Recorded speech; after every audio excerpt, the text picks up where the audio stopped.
Pick my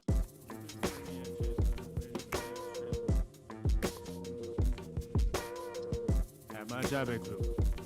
One day at the office, I was acting too cool, too aloof, and they fired my ass. That job fell through. Muttered to myself, fuck, go make it.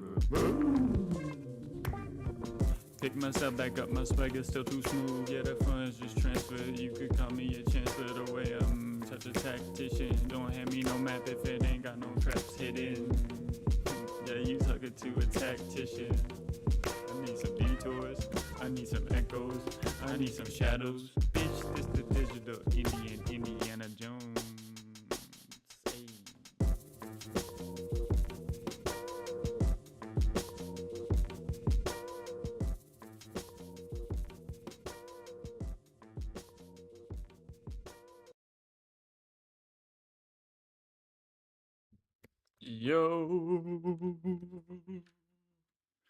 Yo, yo, yo. Check it out, guys. I'm really worried about taking this camera and moving it too much because then it'll really mess up the stream. If I lower this and I stand this up a little bit, look at that. That's gotta be very, very gentle with this.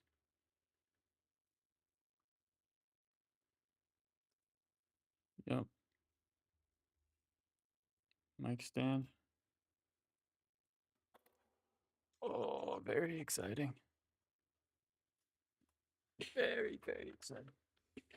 Oh, I thought I was gonna wear these because I was using them when I was making some music last night, but I am gonna take these off this year. Mad uncomfortable.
All right.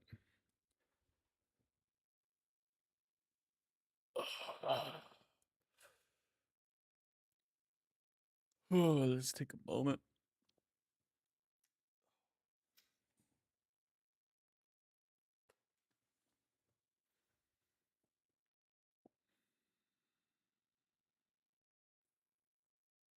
It's a beautiful day here in Vancouver. Very, very nice day.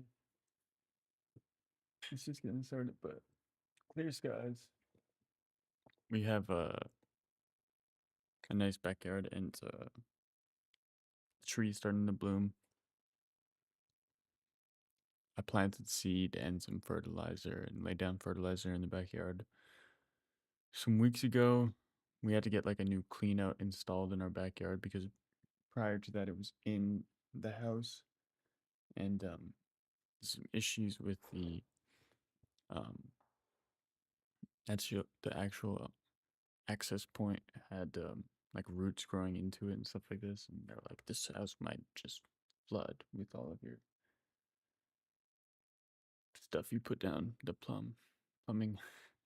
uh but anyways, they had to dig a huge hole for that, and it just kind of messed up the entire lawn. We also had this tarp. This is from an earlier time in this house's life cycle, but we just had a tarp of a bunch of stuff from years past in the garage of friends leaving their surfboards or whatever it may be in the garage, ski equipment, etc. And it just sat out, basically being like, "Hey guys, we would like you to come get this. We're gonna leave it out here. And then just nobody came and picked up their stuff. It was like, yeah, it makes sense. It was just sitting there. nobody nobody cared about that stuff. That's why it was in our garage, not theirs. Um, anyways, that's not important. Um, I'm just really excited about this mic thing today. What a beautiful day. Um, let's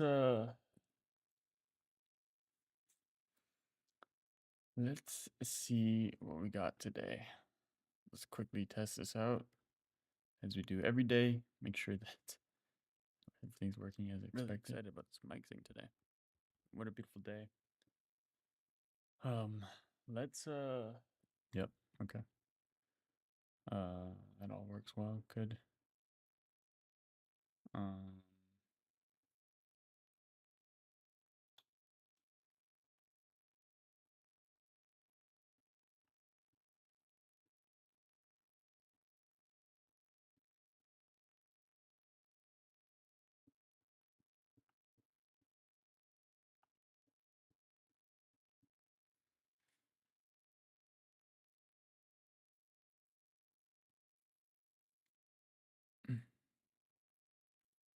Dylan's brand blueprint? Oh. Oh yeah, I guess ChatGPT is letting you look at your newest, I guess, memories of you. This is okay. Well, describe me in all our chats. Make it catchy. Part rogue SCR, part full stack sorcerer, part creative bard.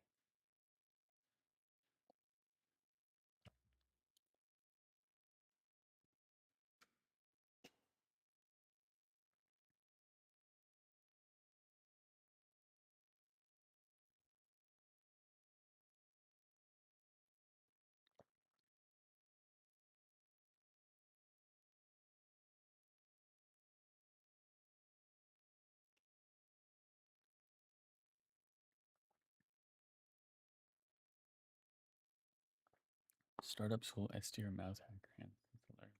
Okay.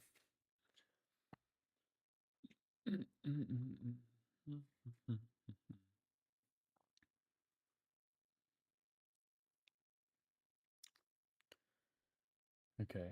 Um, yeah, as you guys know, I've been playing with this Notebook LM, which I think is like a freaking.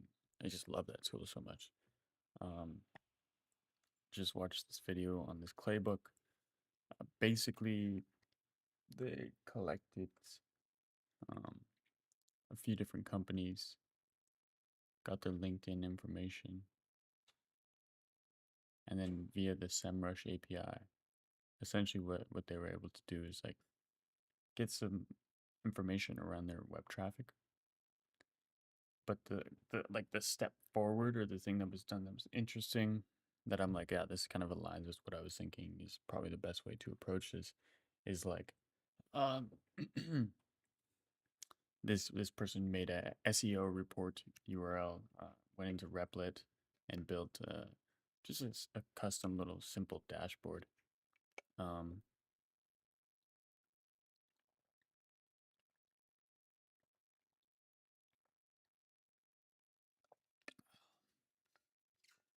so yeah, I like that idea. That's basically all I'm talking about right now. This is for Like information we're reading. insane stuff. And we have one of these for every single one of the companies with their company's logo and their company's logo colors. Like, this is insane. And we can literally send these to every single one of their prospects at scale automatically. We can do this for as many prospects as we want, and they're automatically generated. Like, talk about adding value in messaging. I constantly talk about when you're sending outbound messages, the more value you can add to the prospect up front, the better it will ultimately be. This is going above and beyond that. And so, of course, I think an incredible use case. These custom dashboards are insane. And big shout out to the power duo of Elias and Akanj for ideating this, putting this together, and ultimately creating this clay table. I think it's so incredible. I hope you guys think it is too. And yeah, that's the walkthrough for this table. SEMrush, if you like what we built, hit us up and we can implement that or something similar for your company as well. And hope this was valuable. Bye.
I'm gonna let that generate from bareback.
Ever feel like you're just drowning in information, Oh, yeah, totally. trying to keep up with everything, and it's just impossible? It's like drinking from a fire hose, right? Exactly. That's kind of the whole point of what we're doing here with these deep dives. Yeah. We pick a few sources, really interesting ones, of course, and then we just zero in on what matters. Cut through the noise. Exactly. Get to the good stuff. Today, we're looking at this company, Clay, and how they're using AI and automation to build these really wild SEO dashboards. Some really cool stuff. Yeah, so we dug into their briefing document, Automated SEO Dashboard Generation. Catchy title. Right. And then we also watched the whole video, the demo they posted on YouTube. So we're going deep on this one. Yeah, the goal here is to really understand what they've built, how it works, and then think about what it means for, for marketers out there, especially for outbound and just adding Right. value for clients. Sounds like a plan. So if you're into cutting-edge marketing tech and you want to stay ahead of the curve, well, you're in the right place. Absolutely. You're going to learn something new today. So Clay keeps talking about this thing they call a wild clay table. Wild clay table. What is that? Right. So it seems like it's kind of like their internal term for these really innovative, almost experimental things they build with their platform. Okay. They mentioned some big names like SEMrush as potential users for these tables. They're thinking big. Oh, yeah, for sure. And the specific table we're looking at today, they actually designed it as if, like someone listening to this, someone in marketing or revenue operations was at SEMrush and about to launch a new outbound campaign. That's a great way to make it relatable.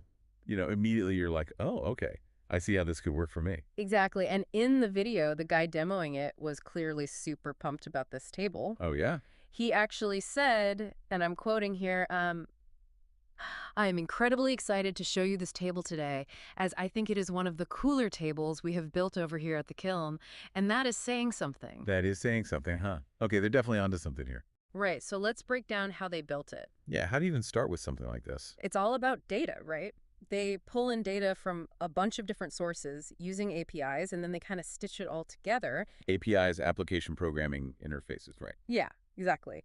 So first, they use the SERPer API to tap into Google Maps. Interesting. And they specifically searched for accounting firms, and they mentioned it was a random longitude, but they thought it was actually around Boston where SEMrush is headquartered. So they're basically identifying a hyper-targeted group of potential clients. Exactly right.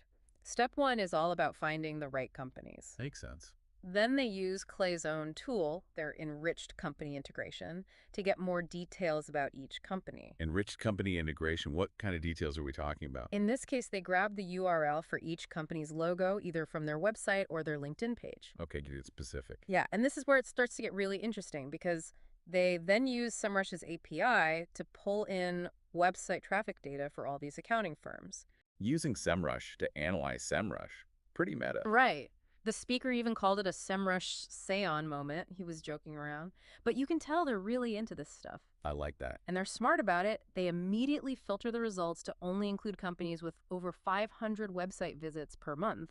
So they're focusing on companies that actually have a decent online presence, the ones who are more likely to benefit from SEO, right? Exactly. And then they use another API, a screenshot API, to grab a snapshot of each company's website.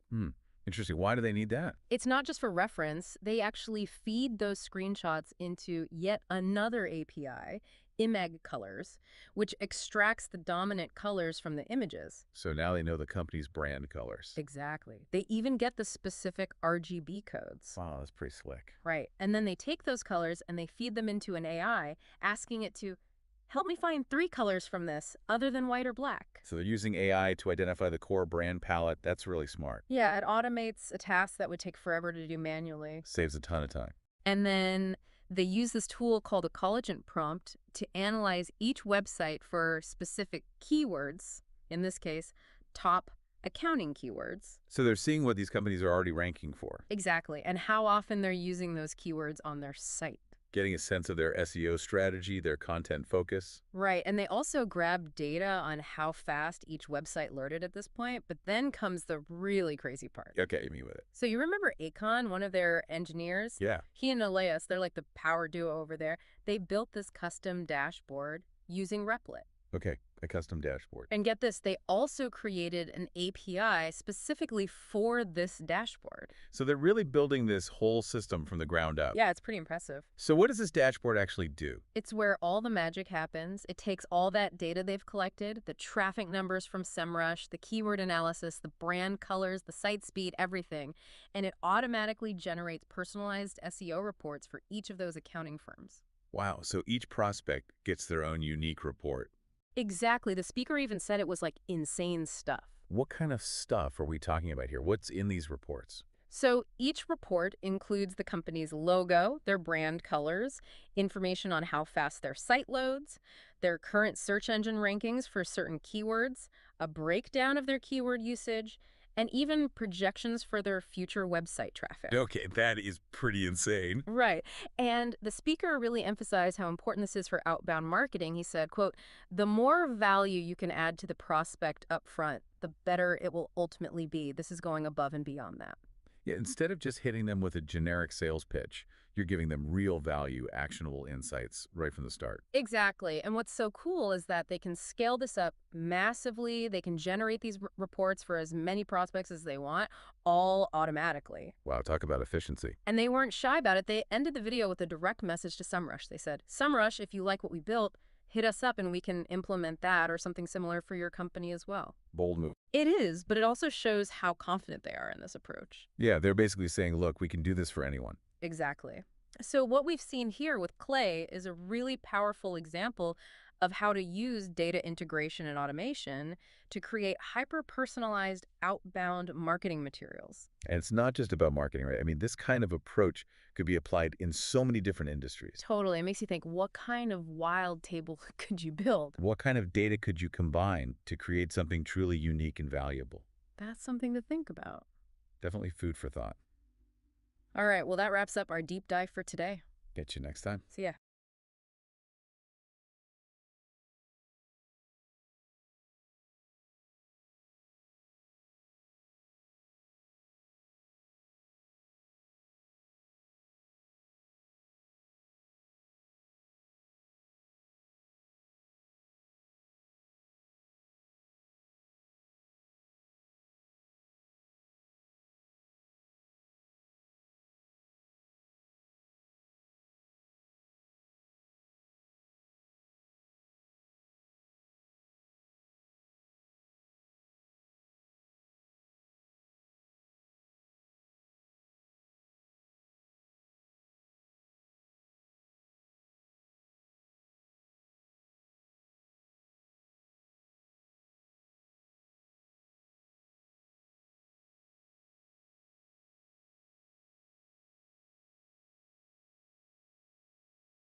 Hi, that was pretty good explanation right there that this got. I'm gonna put on some music just so that we have something. Uh, I honestly am scared to play music because I'm getting like these copyright things. Uh, let's ask Grok. A live stream on YouTube, and I want to show people music while I am doing it. How do I avoid copyright issues?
Isn't that a bummer? I'm like, dude, I just want to play music. It's not that deep. I'm not trying to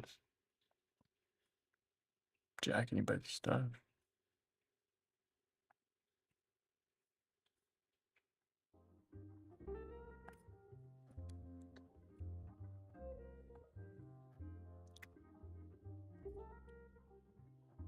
The AI Gold Rush has officially started. Let's do this idea. Maybe we'll watch that tonight. Ain't gonna be.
Okay, you are Clay consultant, helping me think of novel use cases. Clay.com.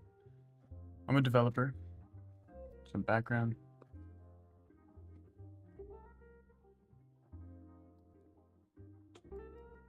Some background context. Information.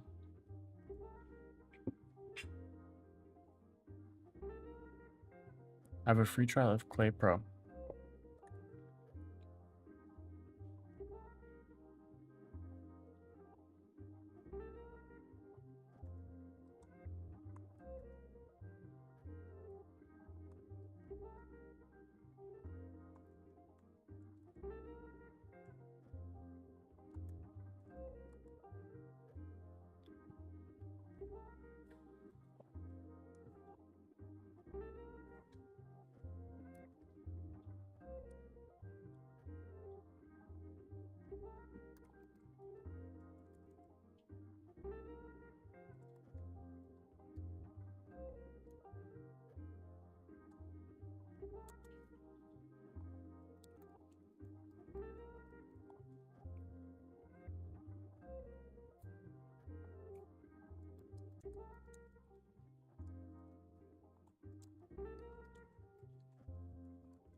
Yeah, let's focus on making the prompt.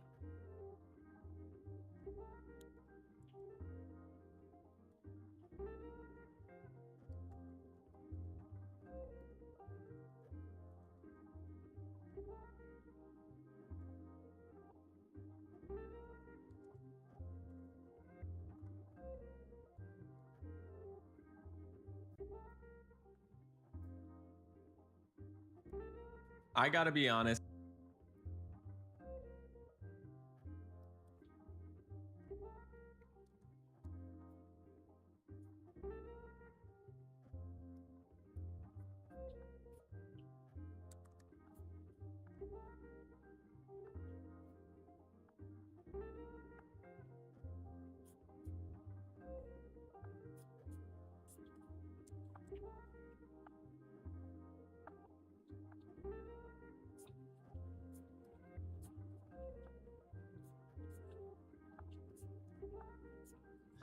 Hello, everybody. Hope you are all doing well.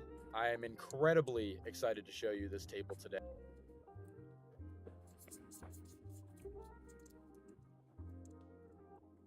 Oh my gosh, I think I should have slept longer. Frick.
Hey everyone, Drew here from Clay, and today I want to walk you through one of our favorite Claybooks to date, and that's a Claybook that's going to help you programmatically create custom landing pages for specific accounts in Webflow without having to do anything in Webflow. So this table is literally going to automate the creation of those custom landing pages for each account.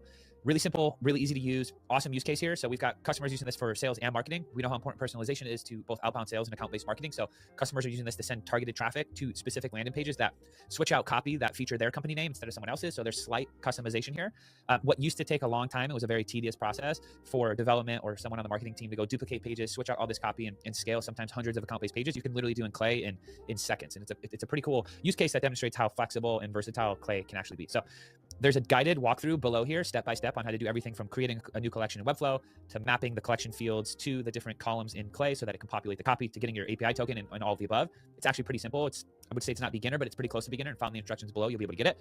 But right now, I'm going to walk you through quickly how it works. So you can import contacts from your CRM if you connect this column to HubSpot, Salesforce, etc. And you can do this in bulk, or you can do it one by one by just adding a new row and then adding a copy name. So Apple is our first example here. You add Apple, the Clay table is going to run. It's going to normalize that name to make sure there's no weird characters in there.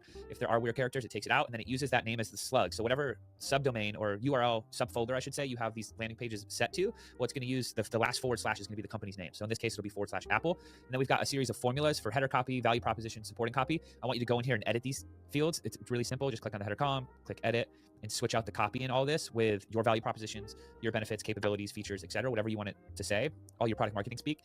If you want to add new fields that you want to map, if you say I think there's 6 here, if you want to add 10 more fields, you can add new columns and map it in the same way. It's very simple. Again, instructions below. So once you customize that, then you're going to run this column. This table is going to go out and look for a page that already exists. So if there's already a custom landing page that exists for Apple, then what it's going to do is it's going to update that page with the copy in here. This is a really cool use case because in case you're doing this in bulk and say you want to change some messaging in the future, so you don't have to go back in each one of those custom pages and change all this minute copy, you can do it inside of this Clay table, rerun the Clay table across all the accounts, and it will change. It won't have to create new pages. It will just change the ones that already exist. Okay. So if it does already exist or doesn't already exist, excuse me, it'll return a slug exists false answer, and it will create a brand new page, and it will take all that copy and populate it in the map fields inside the landing page. So really cool use case. I think, yeah, I have an example I can show you here. This is just a super fast dummy page I threw up in Webflow. You can see I mapped the specific copy to the header field, to the supporting fields, and there's some value propositions below as well. So awesome use case. If you need help setting this up, ask someone at Clay or someone at a Claygency, someone who runs a Claygency can help you support this table. But again, follow the steps below. Start by duplicating this exact table into your account, setting up your collection in Webflow,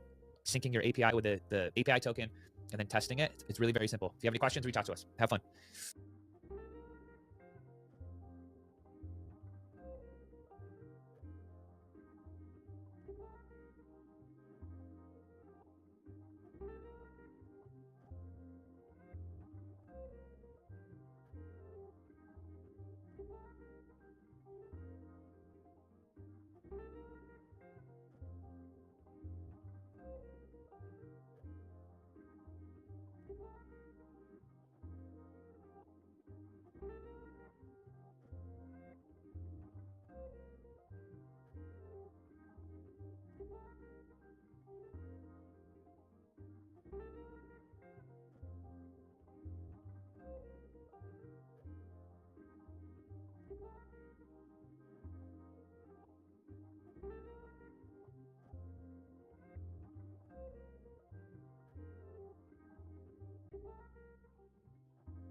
Unfortunately, both these first two really seem like already done before. These are not very novel.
Hmm.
Hey,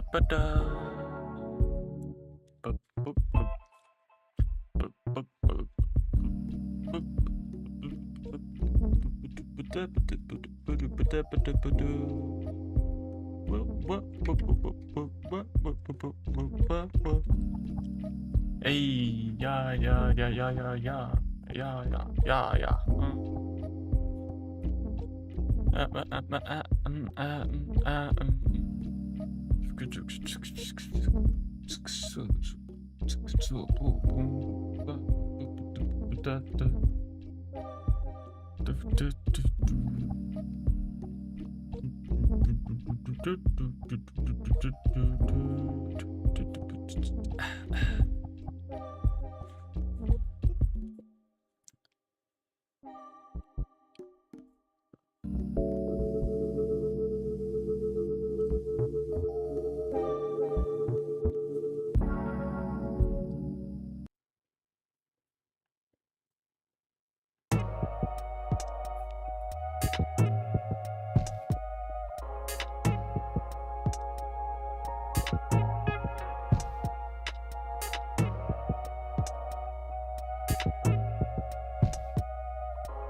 They never spin. Everything I went to this with. Be stout. For you just at the beginning.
I am flipping tired.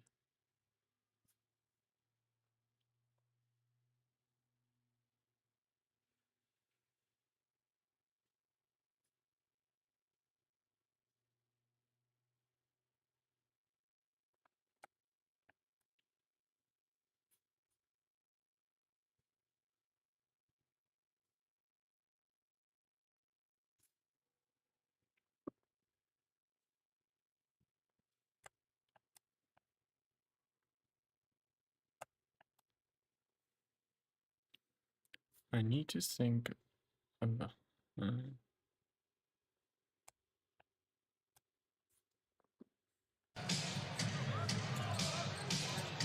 Short clock here for Dyson Daniels. Coming around the screen is Risacher. He'll fire the three and hit it. She was shooting Right by his first lieutenants, Igor Kokoshkov and Brian Bailey. Turnover here and a steal. Risacher has it. He'll take it up and slam it. Off to a terrific start. Lead it 10-1. Turnovers into touchdowns in New York. I'm sure you know, Nick. But no, this is one of the best gyms to shoot in because of that backdrop.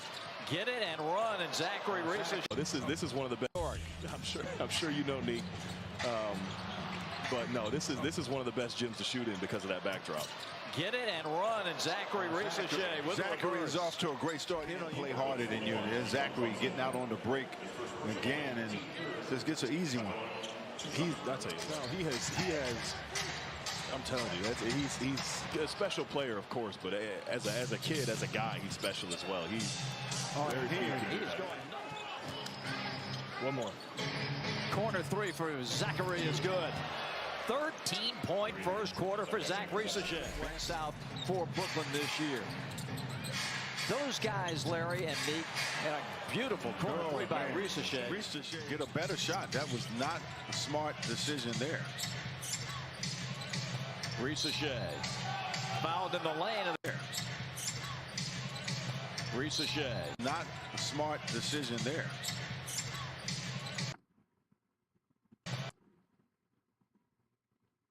Risacher fouled in the lane, and they're going to give him the continuation. And rolling right now. And a nice little fake to get to the lane. Takes the bump right there and stay with it. That's continuation. 18 points with a free throw to come. I don't know. That move looked awfully like it.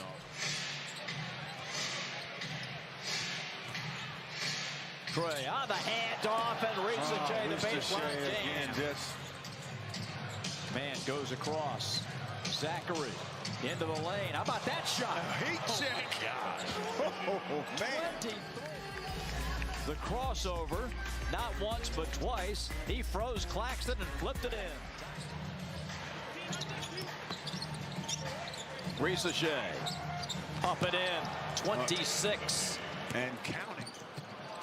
Steal number 2 for Dyson Daniels. Gets it back, tees up Risacher for another 3. Oh, man, this kid.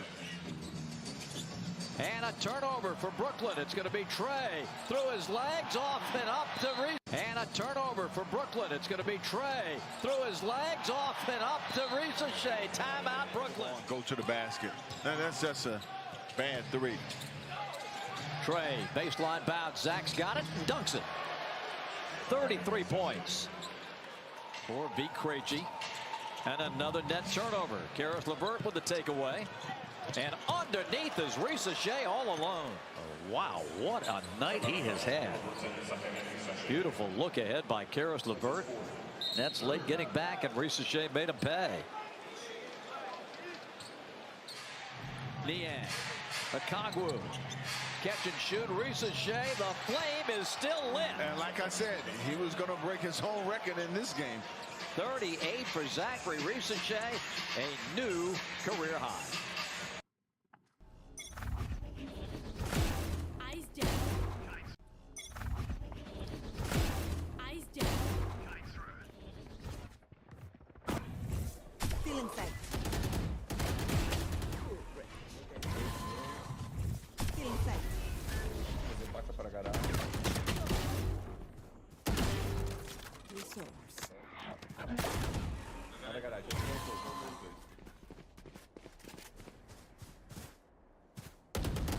One enemy remaining. Vocês vão cair garagem? Tem sobre aqui. 3 ou 4 garagens. My ult ready. Okay. Spike down mid. Down mid.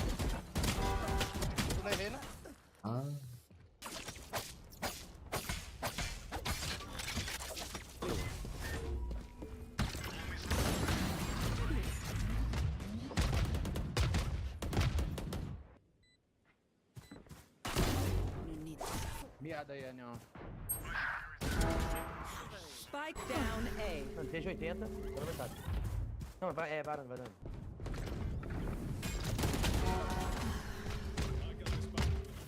Eu tava também no bombe, eu Só virar não, guys. Enemy remaining. 3 souls.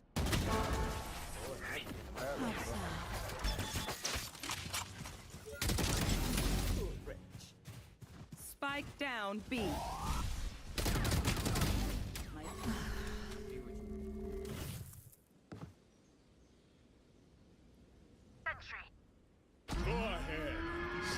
Last player standing.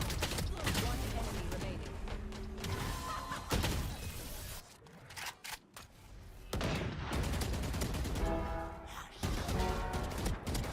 One enemy remaining. Spike down mid.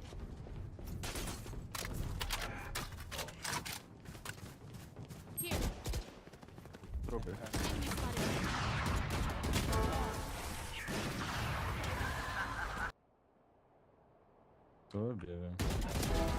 Finished.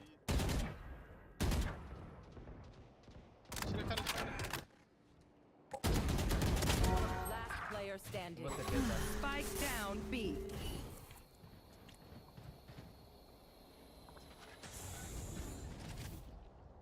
Fez amarelo. 30 seconds left. One enemy remaining. Gotcha, fun. One enemy remaining. For dead.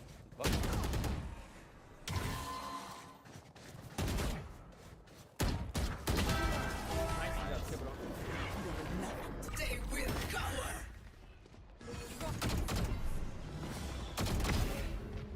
Oh, Spike. Spike Spike down A. Tem um B, guys. Spike é nosso, guys.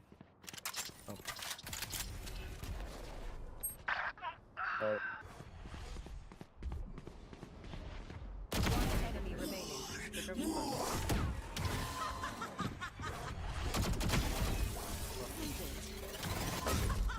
Oh, if I stay here, it will be kind of obvious. Last. Reloading.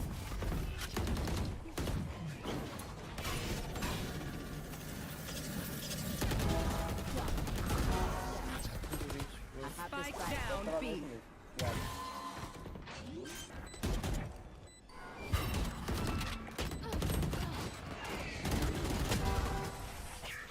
You were beautiful.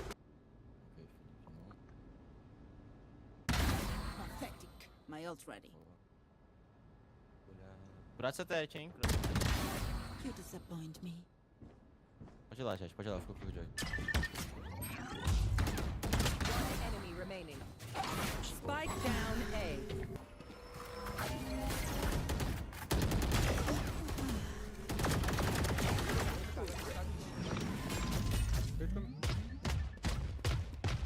Voltou.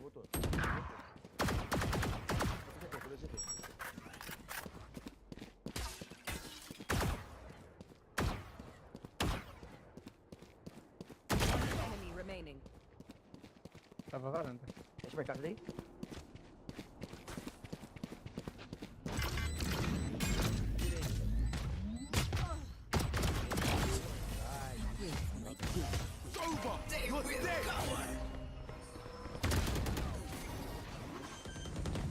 All missiles away. It has precise gunplay.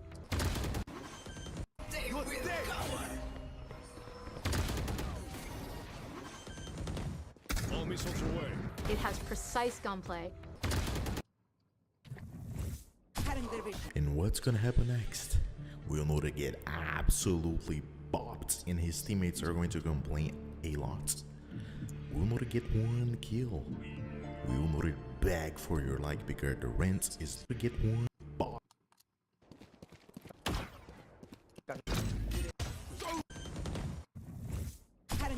And what's gonna happen next? We'll know to get absolutely bopped, and his teammates are going to complain a lot because the rent is due. Tick tock, tick tock, tick tock. And the answer is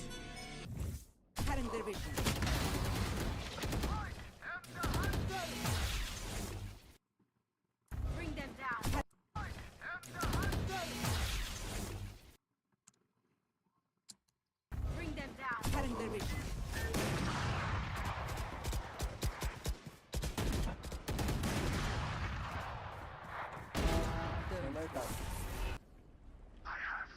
Vou baitar ele não, vou pegar só ele. Feeling sight.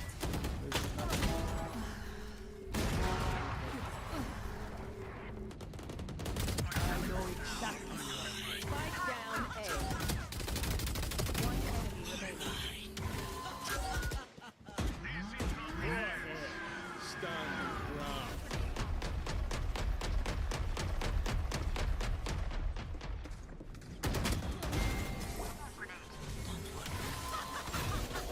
Feeling sight.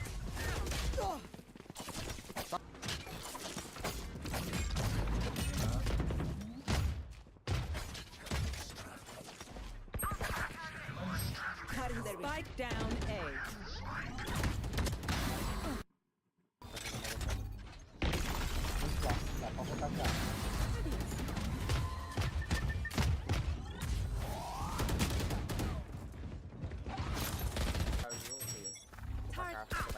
I got the spike. Tá. Finished.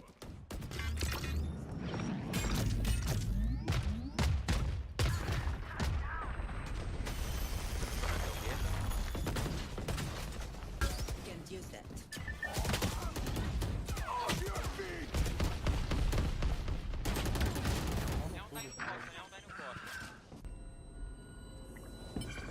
Got the spike.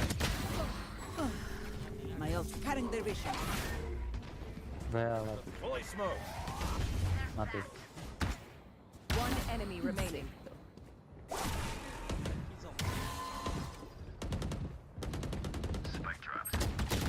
Flawless.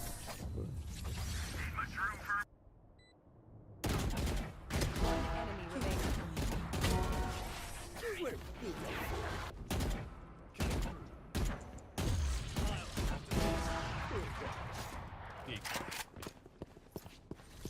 Dude, this is so good. So good. Okay, so 2 minutes past the hour. We're up to 109 guests. That's pretty good. I want to welcome everyone to our newly rebranded show called Unfuck My Startup. This is going to be our biggest and baddest episode yet. The show is brought to you by our B2B Insiders. What's our B2B Insiders, Pete?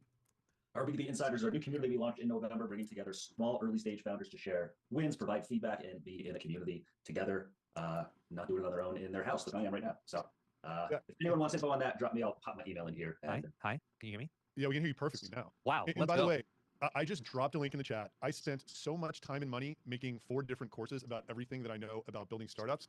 And the community is basically built around the principles of 0 to 1 secrets. I was going to charge $750 for it because that's what LinkedIn said they would pay. We're giving that course away for free between now and Friday. So you can go see the course and see what the people in the community are actually doing. And the community is 2 different layers of support around that course. So check that link out. Oh, wait. Did anybody give that to, I only put it to host and panelists. Okay, so that link right there. I'll resend it, Adam. Yeah, is free access to the 0 to 1 secrets course, and you'll also see some of the stuff that's going on inside the community. Okay. That's the end of the promo. Now, Varun, we've known each other for like Adam. 6 or 7 months. It's been more than that, I feel like. There are some incredible things. Yeah, can you? Maybe it's a year, right? When do we start talking? Wait, how? No, wait, it's 2 years. The whole RBDB experience just like Yeah, it's flashed been a in whole front of my eyes. experience. I was Yeah. thinking that I think it was the Go ahead. summer of 2023, I think. Yeah, exactly. I thought what you guys were doing was super dope. And one of the most remarkable things about you, and correct me if I'm getting this wrong, you joined as a go-to-market co-founder of Clay, basically 6 or 7 years in, when Clay, and this is the end of 2022, so barely over like 24 months ago, when Clay had Or like 4 years in, like end of 2021. But yes. Okay, fine. So barely over 3 years ago then. Yeah. And Clay at the time had 20 paying customers at $100 to $200 a month.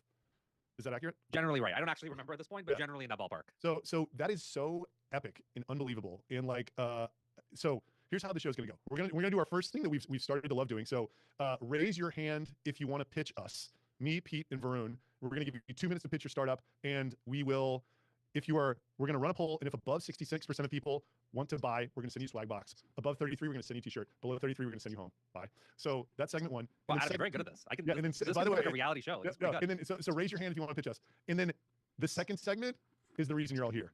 I'm gonna ask Varun why. Because me as a bootstrapper, it gives me such anxiety. What's the swag box? So in the swag box is an RB2B hoodie. Right? Can you see that branding? An RB2B. Oh, this is gonna be a drop in a couple weeks on LinkedIn. It's an RB2B tumbler with new branding that doesn't even have the logo on it. It's a major if you know, you know. And then it's a black RB2B t-shirt and a white RB2B t-shirt, which is like ridiculous because it's got my pixelated face on the back. I'm a little bit embarrassed to even make it as a swag piece. That's what's in the box. So, okay. Pete, who are we bringing up to pitch? So Michael said he's in. Michael, if you want to, John, you probably see him as a participant in there if you want to promote him. Michael, if you also could please drop. Is that Michael P? Michael P. It is Michael P. And Michael, if you could drop your URL so everyone can go to the website while you're pitching, that would be fantastic. There he is, lightning fast. Boom. How we doing, Michael? You are on mute. Just letting you know that might be intentional right now. Yes. So Michael, when you unmute yourself, I'm going to say go. Okay. You got 2 minutes starting right now. John, roll the timer. Hey everybody, I'm Michael. I'm the founder of Event. We are a SMS community engagement platform focusing on RSVP management and event management through SMS. We facilitate over 17 million messages for communities and event organizers through text RSVP, data aggregation through community members, as well as, you know, just easy communication through SMS as opposed to email. We found that people aren't RSVPing, especially young people, and community leaders have zero way to find out who's coming and who's not. So we solved it through text RSVPs. You know, old data is aggregated so you can see attendance data and actually making that data-centric approach to your community and to your events and to your fundraising.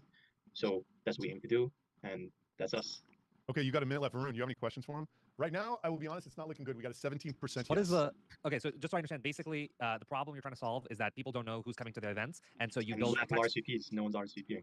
No one's RSVPing to events, and so this is like Luma events. This is whatever, and then you're setting up a texting service that makes it easy for people to RSVP. Now, does that translate to people? Well, have you been able to prove that this leads to higher show rates in real life? One of our organizations at Ohio State University had like a 95% RSVP rate through using us. Okay, but does that actually translate to people showing up in real life? Yes. At a RSVP rate means they showed up. Yeah. Okay, so 95% of the people actually showed up relative to the rate on the texting. Yes. Okay, so that's kind of interesting. What's your competition? It's other RSVP platforms, other SMS platforms, but the other SMS platforms don't really focus on community and RSVPs. And so we're the only ones that kind of focus on that specific angle of RSVPs and community management, taking that layer It might deeper. be because the market's really small and they don't think the revenue is interesting enough. That might be that might be why. Is that why? I'm curious. Possibly, but you know, we built it for like college communities, and that's how we started like scaling it through. Yeah, that's an interesting go to market, because then these people will grow up and then they can use. I mean, it's not too dissimilar to what Partiful did, right? They like got popular with college students, and then Well, now we also do like religious communities. Any like organization that just has a lot of events, and then we attract data that way. You know who else started? You know who else started with college students? Facebook. Facebook. There you go. Yeah. Well, dude, Michael, thank you very much. Unfortunately, we're at 15%, so we're just going to abide by the rules. You know what? We'll give you a T-shirt anyway.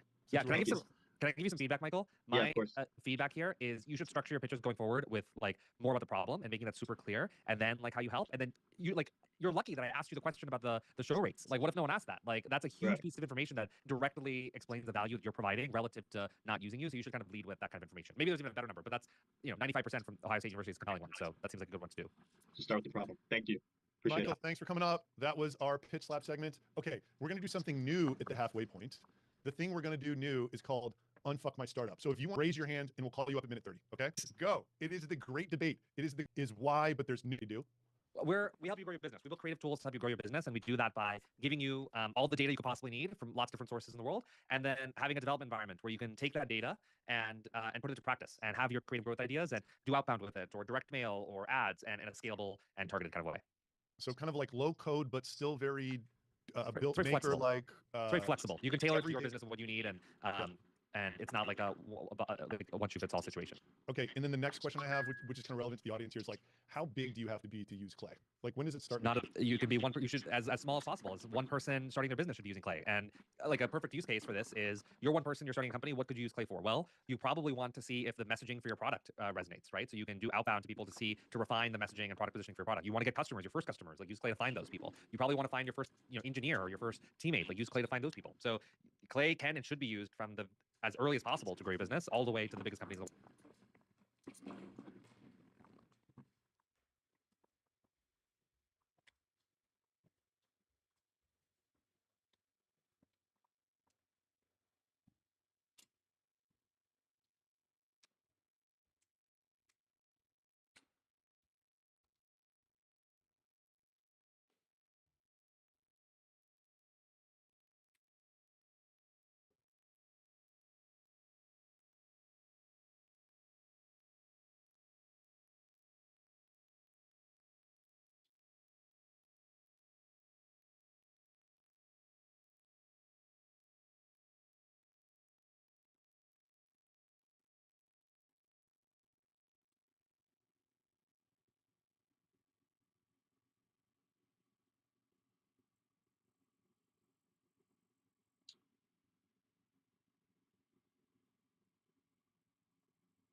The world like OpenAI and Canva and HubSpot.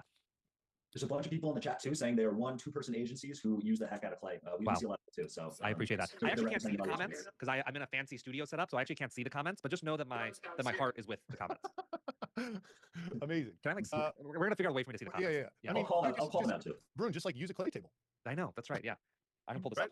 up. We're fixing this live. Yeah. Okay, so people keep pouring in. This is great. Now, the main event.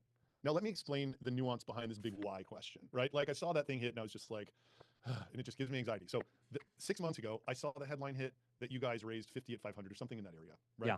Yeah. And the bootstrapper in me was like, man, these guys have so much traction. Like, it doesn't seem like they need it with the way they're acquiring customers. Unclear. You're right. Whether We it didn't would need even, it. We hadn't touched it. You're right. Unclear whether or not it would even accelerate things. And then the bootstrapper in me sitting here thinking like, okay, what they have just done is like, it would even acquiring customers. Man, these guys have so much traction. Like, it doesn't seem like they need it with the way they're acquiring customers.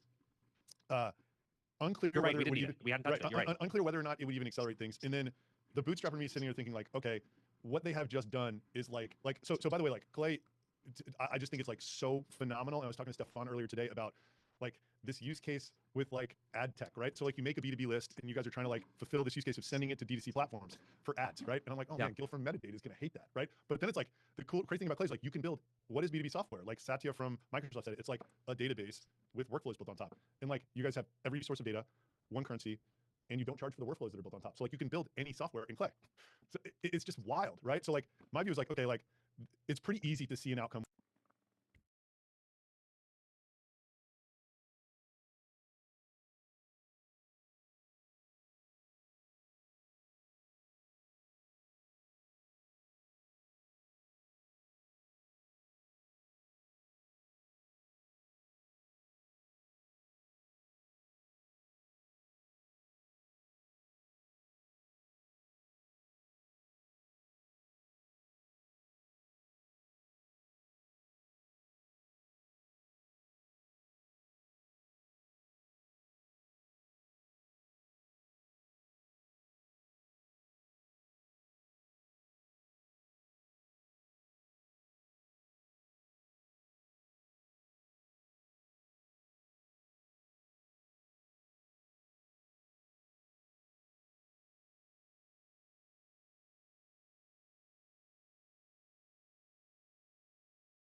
more clay is actually sold for $1 billion sometime in the next 24 months, just with how wild the software is and like the growth trajectory and the ecosystem around it and all of that stuff. But then like you go raise 50 that you don't need at 500, and I'm like, you know, and this is, it's like now the number's like higher than that probably, and maybe it's not, but like that traditional thinking is like when when you raise at 500, they want out at $1.5 billion or something, right? And I was like, fine. And then 6 months later, presumably that has happened yet once again. So like this is just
the source of my anxiety as a bootstrapper, and having gone through kind of a tumultuous experience in 2023, really, I didn't use external funding, but I like went for it and it backfired in my face. Like there's like a lot of distance between kind of like the raise today, growing into that valuation, and then growing that valuation, and like a lot can go wrong. So like that is the source of that post. That is the source of my bootstrapper anxiety, and I just want to turn the microphone to you and hear your case. Well, it's not really a case, you know, it's pretty straightforward, right? Like it's we didn't need the money, you're right. We didn't even touch the $46 million Series B. But the business was crushing. You know, we 3x'd alone from the time that the last round closed and this one was preempted or happened. And people really, our existing investors wanted to really double down. And so we had an option where it's like, hey, we don't really have to do much work. Like these are existing investors, Meritech, Sequoia, First Round, all of them, who've already done, you know, all the diligence they would want to do on Clay. So there's no extra work really needed. The business is continuing to crush it. And we get $40 million more that helps us have great cushion if we want it, that helps us double down and triple down in all the areas of investment that we have. And at what cost? At 3% dilution. You know, standard dilution for these types of rounds is 10 to 20% minimum. Like 3% is best in class. Like it's unheard of. And so that I would take that trade all day long. And that's kind of the conversation that happened. You know, it's like we don't need the money, but you know, at some dilution, it makes sense. And this was that price. And you know, Adam, you're making a reasonable point about like the bar and this and that, but like I don't see any reason why we can't do what we want to do. Like if we want to sell for whatever reason, not that we're going to, but if we want to sell at 500 or 200 or 800 or $1 billion, this valuation doesn't change anything. Like we can do that if we want to. We have the optionality to do whatever we want to do.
All we have is way more capital to like meet and exceed our very ambitious goals. So it seems like a very like clear decision for us. And also your point, it's like with valuation, we're very responsible on these things. We have a strong track record with Sequoia and Meritech and all of our investors, where we say we're going to do something in X period of time, and not only do we do that, but we exceed that. And the same thing was true for this. We're very conservative. We know what we're going to hit, where we have good intuition and like data on our numbers and what we're going to do. And to be honest, I think this valuation was a bargain. And I think all of our existing investors agreed because it's a matter of months when it'll look like that, not years. That is incredible. I mean, look, I read that post that went along with the release, and it's like, man, the positioning is just incredible. You know, it's just like, and I mean, that's why I get that valuation. The story is. It's a big vision. Yeah, it's a big vision. And the story is just so good for right now.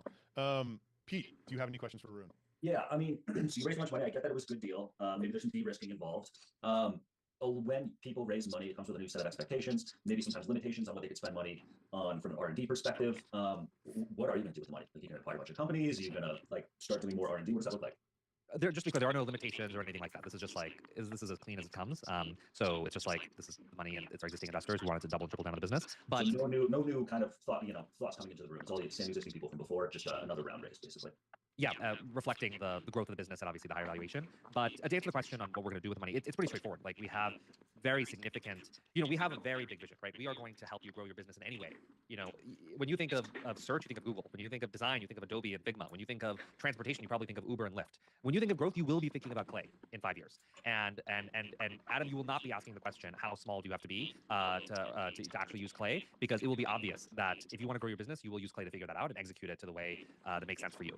And that's a big vision, and those are high ambitions. And we're going to invest in R&D. We're going to invest. Insert call out.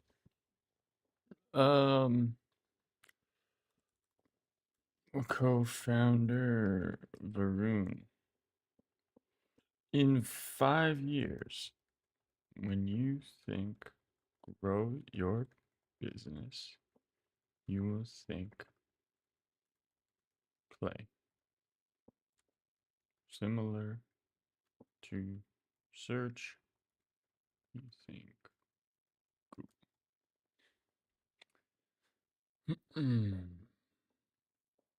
Invest in engineering. We're going to invest in go-to-market. We're going to invest in education. I saw someone, Peter hooked me up with a comment. So I saw someone call out Yash's Clay University, and he is amazing, and he's doing a great job on that. But we're going to invest more in that, So there's a lot to do. And it's on us, of course, as the people executing to do that responsibly and thoughtfully and make sure it doesn't fall apart on the way to the moon, as someone also said. But that's on us. And I think that's the burden we have to execute at the high level that we have been. I tell you what, man, that's a very inspiring message. Fires me up. Let's go, Adam. I don't even work for you, and it fires me up. Like, fired up. I wish I was working on something where I could say that, and I will be at some point because I'm gonna keep going until we have something like that. But that is just like such a cool. Santosh was really good at these like huge visions, and he always said like in some ways going big is actually easier than going small because like kind of like an Elon Musk Occupy Mars way, like you attract the most ambitious people to your operation when you say things like that. Yeah. Right. I mean, do you think we also have like a high bar, and we have like the best engineers in the world work at Clay? Like our competition when we recruit engineers is OpenAI and Anthropic and like the best companies in the world. Do you think the best engineers in the world are working for ZoomInfo? No, they want to work for an engineering leader and a product leader like Kareem, and we are attracting the best talent, and we're going to build the most thoughtful, intentional product in the space that the go-to-market space has ever seen, because we're approaching it from this like engineering discipline and mindset. And then I think that kind of bleeds through to the go-to-market development environment positioning that you were referencing in the post. Also, I felt like I didn't answer one of your questions, by the way, when you were asking if we were going to acquire a bunch of companies. I'll just make like a general point on that and a specific point on that, which is I think the bar for M&A is unbelievably high. Companies that do M&A, it almost never goes well. Of course, there are amazing stories, Facebook and Instagram being the most famous, and like Google and AdWords and YouTube being other famous examples, but it is very, very hard to do and very hard to get right from a cultural perspective, business reasons. So the short answer is we're open to anything, and we'll do anything to make it that responsibly makes it easier for people to grow their business faster. But the bar for M&As is super high, so it's probably going to be pretty rare. Yeah. I want to just go off script for a second, and this is just an incredible thing about Kareem and Clay's product vision. Like the first time I used Clay, literally what I said was like, I can never build a product like this. For like all of the reasons that Kareem and the engineering team is so principled about it. It's like my whole thing is like speed to wow. Like it's got to be intuitive. It's got to like be easy to use all this stuff, right? And like the feeling that I had with Clay when I was using it was very much like trying to like learn a piano piece or something. Yeah, Like, we actually usually compare it to music. We usually compare it to like a guitar, you know, or a piano, because no one ever, and this is a Kareemism, so I'll give him a rare example of me giving him credit, but you know, you're never going to master the piano. You're never going to master the guitar. It's a lifelong adventure. And for us, we think of Clay and growth as really the same thing. You're never going to master growth. There's always new things. There's always new tactics. There's always an edge, and Clay is the instrument that will help you achieve that. Rock on. So, John, can you bring up this post that Max Altucher made? Because I have some strong thoughts about it, and I want to just like see what Varun has to say about it. John, can you do that, or should I screen share? Okay. I don't know what's happening, but in the event that okay, so there's this post on LinkedIn that was like ZoomInfo revenue a billion, valuation 3 billion. Here we go. Right. So Clay, 30 million ARR, 1.3 billion valuation. And by the way, I think Apollo is incorrect. I think it's 130 million and 1.6B, and then ZoomInfo, 1.2 billion revenue, 3 whatever valuation. Okay, we can pull it off now. So some huge bets being made. What is your reaction to this? Oh, I mean, I just think it's the wrong comparison, basically. So, like, it might look from the outside that we're all kind of in the same space or something like that, but I don't really think of us in that way with ZoomInfo. Like, I think our vision is way, way, way bigger, and our momentum and where we're going is much stronger. ZoomInfo is a data enrichment tool that serves reps, and that's great, and there's utility and value in that, and I respect it, and Henry's built it as a business. But we are thinking much bigger than that, and we are trying to help any business grow, and those things are part of it, but it's just much bigger than that. And so yeah, I just think it's like the wrong comparison to make, basically. Yeah, it's like they do one thing and you guys can literally do everything. Yeah, I mean, just like a means to an end, and like, and it's like a data enrichment tool for reps. And look, on the valuation stuff, the valuation is just a reflection of future growth. And for us, like I said, I think it'll be a bargain in a few months, and I think people will see that. That's on us, of course, to execute and show that, and I think people have faith in that. But that's just a reflection of what that is, and we're just have a much bigger kind of vision. And it's like we started with a third-party data, we started with data enrichment, and we're bringing in first-party data, we're bringing in your data, we're bringing in intent, we're bringing in all of these things this year, and we kind of shared a bunch of that in the blog post that announced the fundraise. And I think that'll make it clear why you can kind of do anything, and the limit is really just your creativity. Jesse Varun coin. Jesse. Oh my God. That is so funny. Okay, so reminder, in 3 minutes, we're going to pull somebody up for the Unfuck My Startup, get advice from Varun to Clay. Well, like, I don't think of into Clay. I'm hitting you. There we go. What's up, dude? Hey. And largely we're doing AI. And it sounds like you need early adopter companies. It sounds like you need companies like RB2B, where the founder is very open-minded and creator-led and very aggressive. And then as you build more of a following with those early adopters in companies, then you can be these tadpoles or these like Luddites who are narrow-minded and not open to whatever you want to do and all these things will see your success and trust you more and will come around. And by the way, we're seeing the same thing with Clay, right? Like Jesse Ouellette is in the chat was one of our very first users in like the really early days, and he like saw Clay for what it could be and was so ahead of the curve and is amazing. And there are a bunch of other people like that, like Jordan Crawford and so many other people in the chat. And so and then there were a bunch of other companies I spoke to 3-4 years ago who didn't get it, and that's fine. Like I don't blame them. Like I wouldn't have got it too if I was in their seat. The product just wasn't ready for them. And then now they're on the bandwagon. Yeah, but now the product's ready for them too, and now it's easier. Now it's more accessible, and now people are creating. So it's a different world. So it's not on them really. It's on you. Like, and you should take the accountability for that. Like you're blaming it on them, but maybe it's on you for how you're communicating and where your product is, and like just start with the people who are open-minded and creative and whatever, and find people like the creators. Like look at the underlying qualities that make the creators really good customers for you. See how you can find companies that have those same types of qualities. So creator-led companies like Adam and RBB as an example. Start with those, do really well, and then you can expand. And I want to add something. I think like the reason why you have traction with creators is because they've seen it work. Yeah. You know what I mean? And like you're kind of amplifying emotion that they already have. Whereas like these companies who have an average of 9 engagements per post, it's like they're literally just doing that because like if they weren't doing it, they would feel even stupider. Yeah. You know what I mean? Like that's just like the reality of it. So yeah, but I agree with Varun. It's like ICP as creators. The bridge to company would be creator-led company, and then somehow sort of like go into the long tail. That's great, and that's true. That's probably because we are doing about $1 million now annual just with creators, but the whole point is we want to bridge into business, and it's just not. I can see that. And then as far as I guess I should just talk to Clay and find out like how should I source that. I guess I could do Crunchbase and see like who's in Series A, Series Bs, and like go looking for investment or whatever. Yeah. Well, what I would do actually for spitballing the Clay table here is what I would do is I would find the companies. I would then I'd find the CEO. Then I would use the LinkedIn post to find scrape the LinkedIn post of the CEO, see if they've made a LinkedIn post in the last 30 or 60 days or something, and that can be a good qualifier for if it's a creator-led company. Totally. Okay, cool. I'll do that. Why are you thinking I have one more question. Why are you thinking of bubbling outside the creators? You have $1 million in revenue. Do you not think you can get to 2 or 3 with that group? Do you feel like you tapped out? Well, that's not. I mean, that's not it because we could continue to go. I guess word of mouth. Like it's not. It hasn't been easy to find data for creators. I've tried that. I've tried doing lookalikes campaigns, and it's been a little difficult to do that. Maybe I'm just not using the right methods to go about it. But it was more along the idea of since we're coming out with a SaaS product soon that is going to help with creating content, and the idea of actually just creating, for instance, like 100 TikTok accounts, getting an average of 500 to 1,000 views per post on that, and then being like, good, we're getting you 100,000 views, and just by halo effect, getting products being purchased. Like we have a use case for that already. It's been effective.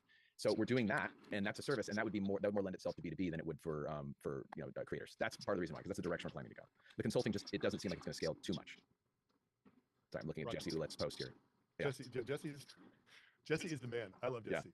We got to get Jesse on the show. Yeah. So, definitely. Dude, Bryce, thank you very much. Yeah, we're gonna get you a swag box. Thank you for coming up. Okay. The next segment that we're going to do, I'm actually more excited about because I think it's way more valuable for the audience than the first segment. It is about when Varun joined Clay and how he was spending his days, which I think is like the most valuable thing you can hear. But before we get there, if you want to stay up on our events and stuff that we're doing content-wise, I dropped my newsletter link in the chat. Sign up. It says 10 million ARR Club. We're in the middle of a rebrand of the community. We think that everybody bootstrapping, their goal should be 10 million ARR because if you're not on the Varun track, it will solve every known problem in your life if you can get there in a lean way. So let's move on to the segment of Varun joining Clay. And Pete, I'll let you lead this segment. All right. So let's give everyone some context on when you did join Clay. I know you were super early. 20 customers is the number we've kind of been touting. What was the ARR like at that time? How many years? How many years in basically? What was Clay like in those early days? You just raised $40 million, so I'm sure it was much different. Yeah, it's a funny story actually, but because basically I was I left my prior company, I was starting a new business, and I was in a Slack group actually about like no code tools because I'd used a bunch at my prior company, and someone posted about a webinar for Clay. I showed up, but I was the only one who showed up, and very different these days. And they were gonna cancel it, but I was like, oh, let me look into this product. And so this was like summer of 2021, I think, and I was like, whoa, this is pretty interesting. This is really exciting. And so then I reached out to Kareem. We started spending more time together. And then around that time, Kareem was also deciding, hey, let's commit. Let's not be this horizontal product that's serving all these different use cases. Let's kind of focus on go-to-market. I agreed, obviously. The team kind of reset in a few ways. So yeah, we did have like 20-ish customers. ARR was low. But these are like monthly, very reasonably low dollar price. It was not like 20. I think like ARR was maybe like 30K or something. I don't really remember. Crazy. Yeah, we did lose a lot of those customers for what's worth. Right. We lost a bunch of them because we weren't really this use case. So so a lot of them turned actually just like a few months later when we really became more focused on go-to-market. But yeah, I think like I was able to learn that agency owners like Jesse Ouellette, Jordan Crawford, and a bunch of other people were really the right people to start with. These are the early adopters for us who understood the vision clearly, could use the product, were great at it, had acute pain points in data enrichment, and that was the first use case started with. So we started with them, and then we kind of went from there. So, but here's the point I want to drive home.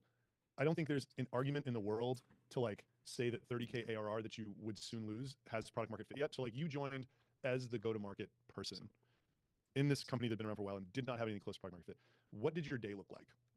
Yeah, I'd also qualify that like I wouldn't say I had any go-to-market experience. I just have a lot of passion and energy. So you're saying you didn't have any go-to-market experience, and they hired you to do this just because. Well, let's just figure it out, you know. But but I think passion and energy can count for a lot. My day was pretty much just like 30-minute kind of demos all day long. I would do this thing we call like a reverse demo, which I realized where instead of us demoing the product, it's like how can we teach them to learn the product? And so I would basically say, hey, for the meeting, come with like a data enrichment use case, and they would come to the meeting. They would have a data enrichment use case. They would have a CSV. They would upload the CSV to Clay, and then they would share their screen, and I would use Zoom annotations to kind of tell them exactly what to do. And this had a few benefits. I mean, they learned the product, they achieved something, we solved their problem within 30 minutes, and usually blew their mind in the process. Like, can we solve your problem in a 30-minute demo? We tried to clear that bar every time. I would get a ton of feedback, like UX feedback and product feedback. I'd work super closely. There was an engineer, Eric Goran, who was extraordinary. I'd work super closely with him. We were like a tag team in those early months. And I'd get the feedback, I'd give it to Eric. Eric would jump in. It was amazing. This is not Eric Nosowski, by the way. This is Eric Goran, engineer. And then the customer would actually understand the product and then would actually join our Slack community where we'd help them more. And that's where we would do all our support. And so we would just get this constant feedback loop of like product feedback and UX feedback and support. And this was every 30 minutes, 8 times a day. And then that's all I'd be doing basically. And it's just like, how can we find more customers? How can we support them? And how can we take that feedback and put it into the product and then kind of continue that loop? And in a few months, I'll pause there, Yeah. So by the way, like our B2B insiders, this is literally what we have built education and accountability around doing. Exactly what Varun's saying. And I want to hammer this home because this last round at 40 million at 1.25B, it wasn't about anything that Clay did the 6 months prior. It was about what you were doing then. You know what I mean? Like, this is my interpretation. They hired you to do go-to-market. All you were doing was talking to customers, and then you were in a very tight product and customer loop. That was. But I think that we've maintained that culture today, and like I think today, like Yash, Matthew Kwan on our team was also super early. All these people, even the GTM engineering role, that's the ethos. And so one of the reasons we hire GTM engineers who don't necessarily have a sales skill set, but have them doing sales, is because they're product minded and because they're passionate about Clay and because they can constantly translate the feedback they're getting into product insights. And that's a feedback loop that we are insistent on and is the most important thing.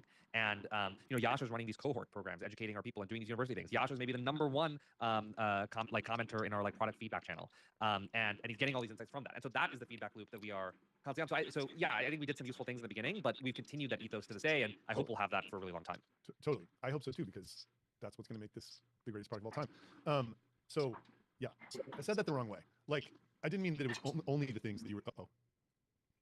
Peter, I think we're lost something. So I didn't mean that it was only the things you were doing then. I just meant that the way that you found product market fit was basically through these two activities: talking to your customers and prospects and building those improvements in your product. I don't know if he's here or not. Can you still hear me? Yeah, we can still hear you. Okay, great. I'm here. So dude, there's another tangential question in the chat that I actually want to ask. So with virtually no traction, how are you booking 8 meetings a day to talk to people in the first place? Yeah, that's a good point. I was posting on LinkedIn. So I was posting on LinkedIn. Eric Nosowski was posting on LinkedIn, and Jesse Ulett was very gracious about me stalking his community, the SAS Yacht Club, and very gracious for me privately DMing people in the SAS Yacht Club and in sales technicians and in random Slack groups all around the internet and Reddit. So I had all these social listening tools kind of set up, and I would just privately DM people whenever someone would say something where they had a problem about it. I knew I could help the play. So it was things like that was generating all these leads. And then by the way, eventually, not immediately, but eventually, people would post themselves about Clay, right? It wasn't just us, and that continued and sort of kickstarting the content flywheel that we have today. And when you were reaching out to those people, what was that message like? Were you asking for feedback? Was it a straight up kind of your classic sales, SDR message? In the earliest days, it was feedback. In the earliest days, it was feedback. But in the within 2 to 3 months, it was more like, hey, you're talking about this problem. I can just help you with it. When is it time to call it? When does the chapter close? I think one. And that's just because you heard it so many times. It's like you could anticipate what that conversation was about to be like based on the profile of the company. Yeah, and I knew that we could solve the problem on data enrichment. We knew what we could solve, and we knew that, and even if we couldn't, we knew that we were only an integration or two away from doing it, like a step, hop, and a jump. And so we were just focused on that core company people, B2B data enrichment use case for agency owners, especially at the beginning, and then kind of going from there. Nice. That is the sales in the beginning, that's this feedback or whatever, is so important because it actually allows the person you're talking to be on the same level as you are. You're not trying to present yourself as somebody bigger. You're saying, hey, we are, face to face. I'm asking you as an expert, and you're kind of putting them as an expert for feedback, and you usually get a very good conversation. If someone likes what you're doing, they're going to buy it. You don't have to say, hey, this is a sales demo. Yeah. Well, by the way, it doesn't have to. That's the point. It's it's not about a demo. It's not this combative thing where I'm trying to sell you something that feels transactional. It's just, can I solve your problem? And ideally, I can solve it within 30 minutes, and just keeping a constraint to that. Yeah, and I'm just going to plug Insiders again. If you want to literally learn step by step how to do this tactically, I've made a course that is all about it. You can do it for free there. And then if you look at the community and like what's going on there, you should join us. A bunch of people in there doing that. 0 to 1 secrets course, by the way. Once you hop in through that link, there's a thing that says free course, the 0 to 1 secret that'll break down this exact process. Jesse, can you take us through some okay, you've had 20 customers. Varun. Jesse's our hero. Jesse's a star and basically on this panel, even though he's in the comments, but it's okay. He's brainwashed all of us, so it's all good. Varun, sorry. We had a previous guest. Yeah. We said his name more than yours this show. Yeah. No, and Josh too, which by the way, Jesse is the real star for sure.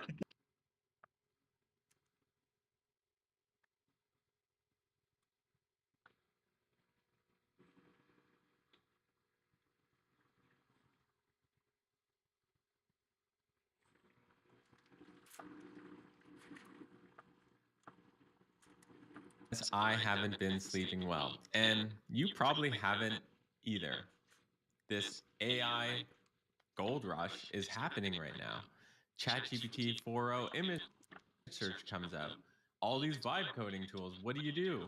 And all the opportunity there is to build cash flowing businesses, profitable businesses, has got me just chilling in my bed and looking up at the ceiling. So I have about 40 plus thoughts of where the world is going and where the opportunities are. And I brought my friend Riley Brown, one of the top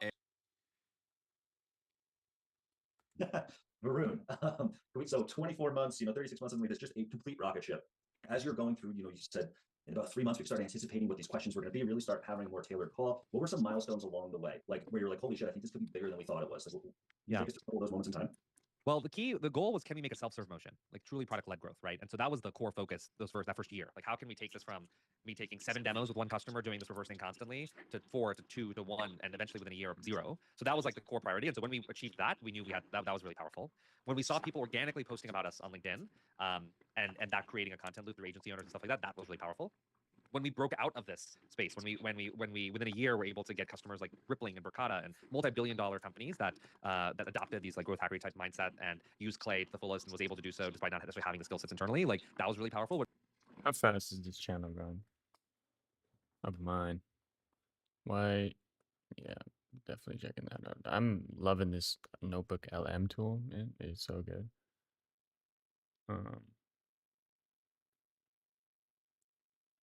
Let's check out the accounts here, guys. 6 subscribers, 371 views. Yeah, man, every day it seems like I'm going up by like 30 views. I'm loving it. I'm loving it. You just gotta keep it moving, baby. Keep it moving. We are doing this thing.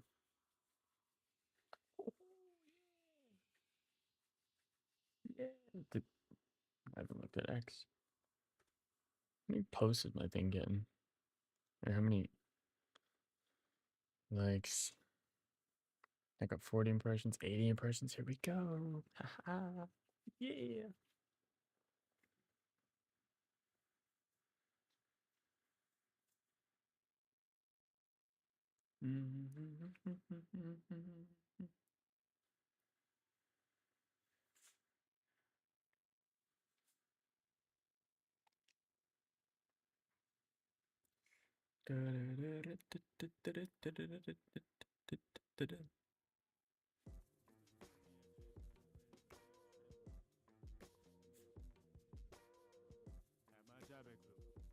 One day at the office, I was acting too cool, too aloof, and they fired my ass as I fell through. Muttered to myself, fuck, go fake it, bro. Pick myself back up, my swag is still too smooth. Yeah, the funds just transferred. You could call me a chancellor the way I'm such a tactician. Don't hand me no map if it ain't got no traps hidden. Yeah, you took it to a tactician. I need some detours, I need some echoes, I need some shadows. Bitch, this the digital Indiana Jones.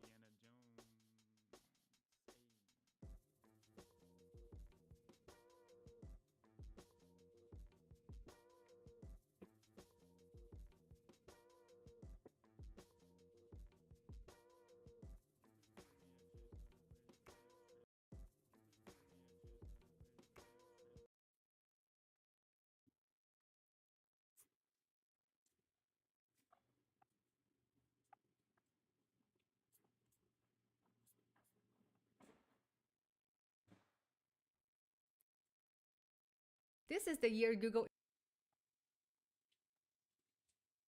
When we saw people like Patrick and Jordan and Jesse and all these others kind of market their Clay skills as part of their agency, that was a milestone. So I think all of these things kind of surfaced us the opportunity. We're really strong indicators, and then it's like just doubling down on them as much as we can. Is there a huge project that had to happen between, I mean, did you find it was virtually the same product, just different ways of using it between those really small people and the Ripplings of the world? I mean, we're continuing, even though we have now much bigger customers, the core answer to your question is yes, it is a similar product, but there are greater limits, there are greater technical depths, there are different use cases that, you know, OpenAI and Rippling and Canva and all these great companies need than a 4-person agency. Like, of course, there's just gonna be different limits and different things. But again, the great thing is that the limit is just your creativity. And so once we find that, it's like, it's not that hard to get to the technical point where we have to enable that. And sometimes if it's like, hey, I wanna do this crazy idea, it just takes a few hours to spin up the integration to make that happen. And sometimes if it's like, I wanna load millions of records in and we can't, you know, at the moment support that, it takes a few weeks to make sure we can handle that technically. But we're only a couple of steps away from kind of enabling these things. And so that's kind of how we think about it. Yeah, when, by the way, just as a side note, when RBDB launched, we launched like kind of our MVP back in March. Clay was instrumental in like filling in the gaps of our lack of functionality. Like we were having creators make Clay workflows that people still watch today, and make up for some of the lack of malleability. Sorry to use the Clay pun, but yeah, it's been fantastic. So we love watching your ecosystem. Kind of. I appreciate that. Yeah. And this, you know, we got to piggyback off of this unbelievable agency UGC thing you and Bruno put together. And unfortunately, for RBDB's case, it's such a narrow use case, and it really only works really well for like a certain type of company and not everyone, which just kind of sucks because that UGC thing was so awesome for everybody. Like it was great for the agency, great for Clay, great for us. But hopefully we can, you know, whatever, figure it out. Yo, can you just like say again the grand vision and fire everybody up? You just want to get fired up, Adam. Yeah, I know, I do. I just want to feel that again. That was like so amazing. Think to the future, Adam. Okay, seriously, it's like when you think of these great companies, when you think of these great concepts, whether it's how we move or how we search for information or how we do things, like there are certain iconic companies you think of, and that they enable that. And I think you said this really well 20 minutes ago when you were saying basically, in order to disrupt someone, it's not just being better than them. It's there's a new way of doing things, and you have to enable that new way of doing things. And for us, there's a new way of growing. There's a new way that everything is operating. It's no longer this very manual entry, one-to-one kind of world in sales and growth. It's much more dynamic. It's much more automated. It's much more things are getting orchestrated and flowing at scale. And Clay, we think, is a technology that will power that. And so our ambition is that when you think of the word growth, and in 5 years, you will be thinking of Clay. When you start your business, your first purchase is going to be Clay to help you grow, help you find that first customer, help you find that first engineer, help you nail that positioning. And it doesn't matter how you grow. It doesn't matter what. It just matters your creativity, and we will help you figure out the rest. And that's kind of what we're working towards. And we're building the GTM kind of development environment to help you turn those ideas into reality. Boom. Who's fired up about that? Matthew Let's Corners, go. but I mean, he works there. Let's go, guys. I mean, I think that's a great place to wrap it. Where can people follow you, connect with you? I think clay.com is pretty obvious of a URL, but Yeah. like, where can they talk to you? Yeah, I'm on LinkedIn. I'm on Twitter. And obviously you can find us at Clay. So yeah, excited to connect with you guys. And there was actually like a very moving message in the chat where I met someone in the London meetup, and we recorded a voice note together about Clay. And then he got a job as a senior G2 engineer at a great company. And I was like, wow, what an arc! That really moved me. So I didn't get to acknowledge the chat because I can't type here, but that really did move me. So that was sweet to see. That is amazing. So next week, by the way, what do you think about AI SDRs? Really, just leaving it for the end, aren't you? Well, I mean, I'm having Hassan, the CEO of 11xAI, on next week. I don't even know what an AI SDR is. Yeah. So I just want to ask him, right? And like, I haven't heard anything good about them, so I also want to ask him about that. And I want to ask him, but certainly I think there's a bunch of tactics that an AI SDR uses that would be good for our audience. So like, the tactical side of it too. But like, here, if anyone wants to come to that show, here's the sign up. Yeah. Same time, same place next week. And unfortunately, our wonderful. Do you want to join as a panelist also in Grilling? That would be spicy. That would be spicy. Look, Clay I just think versus 11xAI. I got Clay all day long. Yeah, it's just a philosophical approach. That's all. And like we have one philosophy and they have another one, and that's totally fine. And by the way, there's even another philosophical approach, which is how can you leverage AI to improve reps individually, one-on-one, and stuff like that, right? And improve the margin. I think we're making a bet that we're improving, we're empowering the technical operators, many of whom are in this chat, and the technical go-to-market people and ops people with these primitives that help them do way more with way less. And the ISDRs, that's a bet that you're making that's saying, hey, like, can you automate everything? And it's a black box approach versus a glass box approach. And it's like taking the creativity out of things. And honestly, I think that what I'm curious about is like, how could you use Clay with, pardon the language, but fuck Webflow. I guess Webflow is good if you're a person that likes the drag and drop ability. It gives you slightly, I guess, it gives you slightly more control over what's happening than what's going on in Lovable or V0, depending on if you're good at prompting. And so it sort of, it opens up a space for it to be less configurable if you don't know how to prompt very well. But, and it also doesn't have a native integration, although that's maybe what you're fundamentally pitching to Clay in this demo, would be like, hey, why don't you, like, you guys are with Webflow, why don't you go to Lovable? I think Lovable is probably the better option. I think V0 is a good landing page.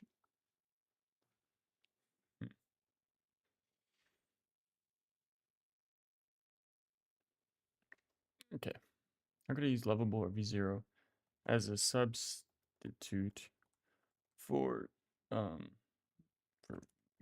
I think the tooling is more interesting.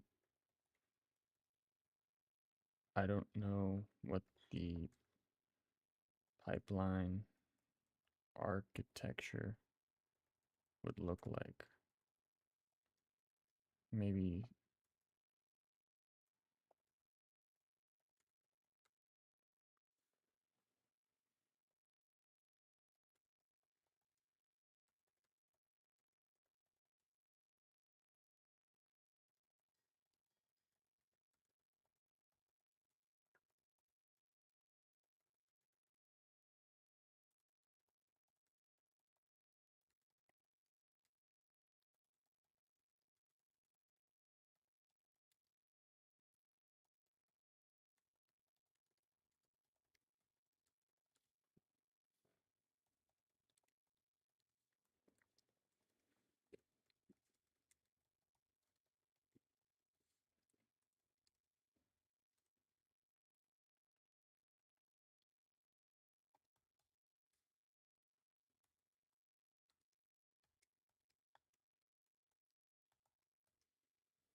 Lovable.dev. Okay, so sign in. I have a Lovable GitHub.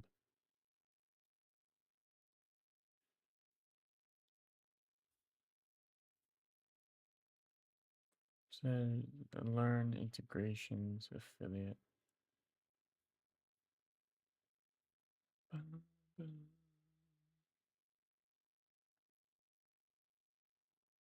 Request feature. Quick start. This that.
Dev mode. What is this? View and edit your project code directly in this. Yeah. Quick start. From idea to working app, SEO, use images, Chrome add-on using NPM packages, prompting, prompts and integration, video tutorial, landing page prototype.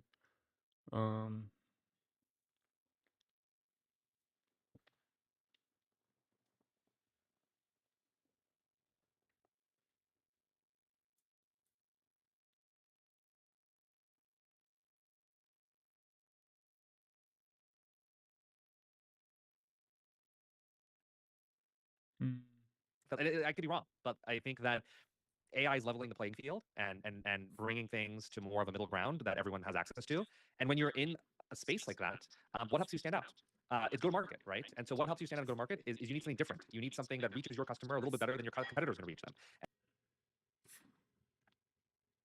AI, vibe coders, content creators, has hundreds of thousands of followers, to come and just chat with me and just let it out there. And so I think that for anyone who feels a bit overwhelmed, knows that there's opportunity right now in the whole AI space, that wants to just be here and just learn what we're thinking about and how we're thinking about things, where we see the opportunities, you're going to love this episode. So Startup Ideas Podcast. Let's do it.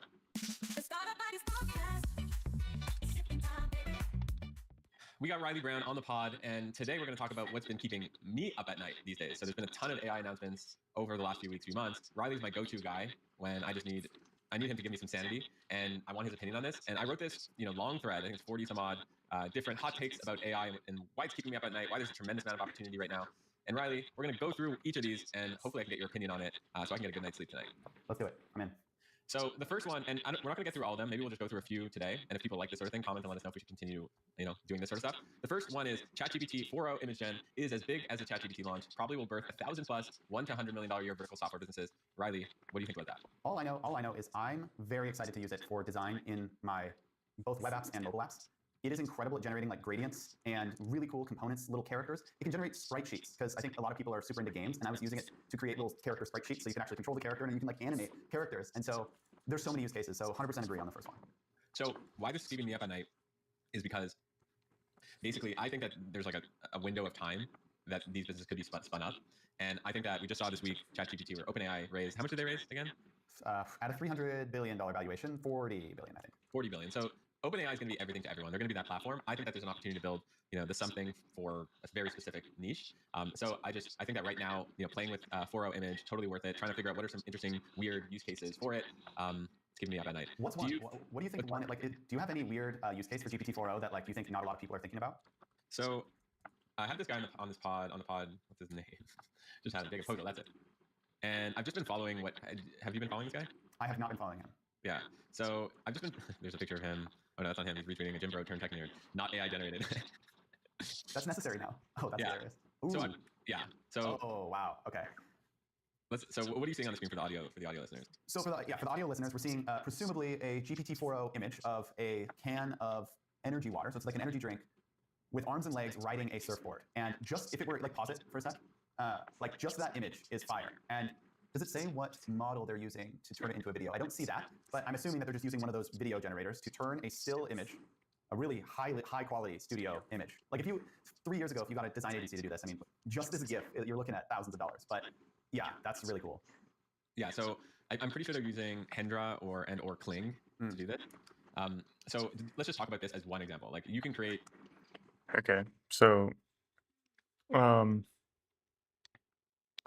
I am using Clay's Google Maps API integration to find local businesses in Vancouver, Edmonton, Alberta, Canada. What type of business would be best suited for this idea? And finding what types businesses most primed leads for a tool like this. A table, i.e. new landing page or website redesign. It's not a fucking podcast. It's sipping time, baby.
What kinds do we have here? Business types, car rental, car repair.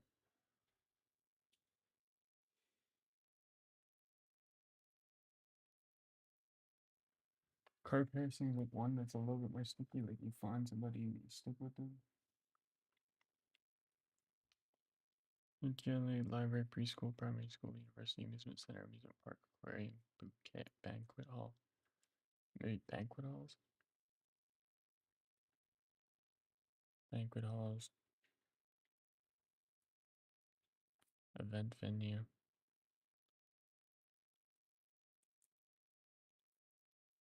Wedding venue. That's what I'm thinking, is weddings.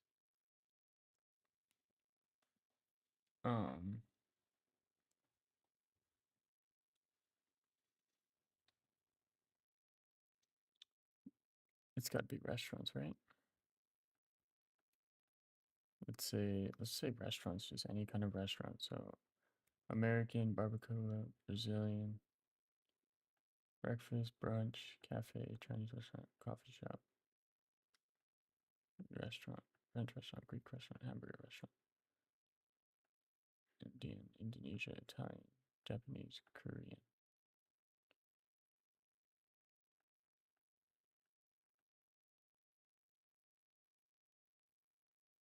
Restaurant, ramen, restaurant, seafood, sushi, Thai, Turkish, Vietnamese, vegetarian, vegan.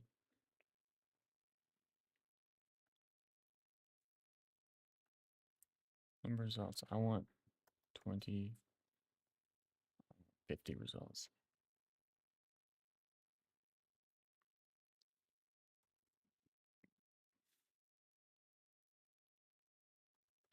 Let's say 25 on 25 results. Start up at this podcast. Oh man, I don't want McDonald's, bro.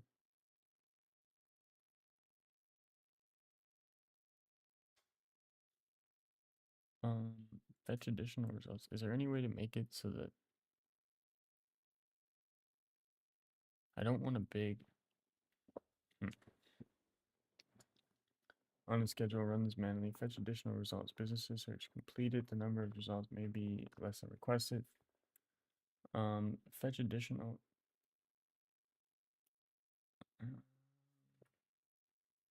don't really want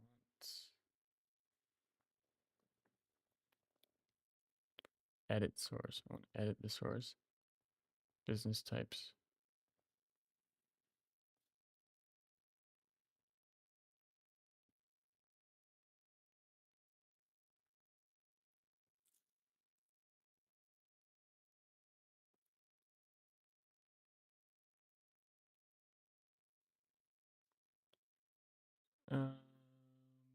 Where did that go?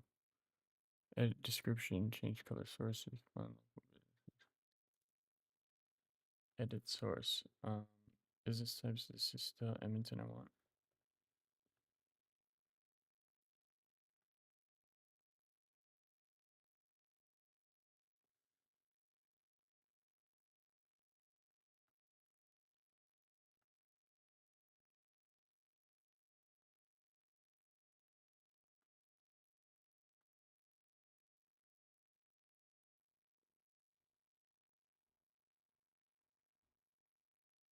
Let's go there.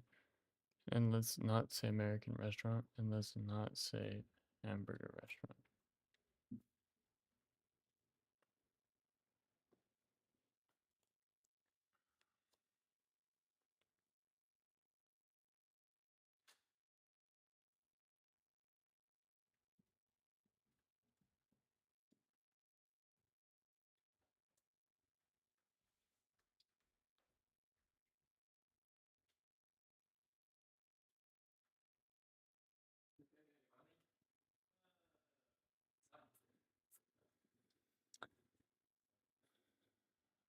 How do I deduplicate this? Sword field, name, A to Z. Chick-fil-A is,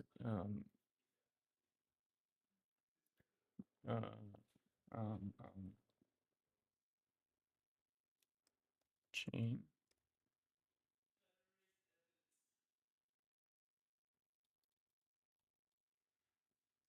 Yes.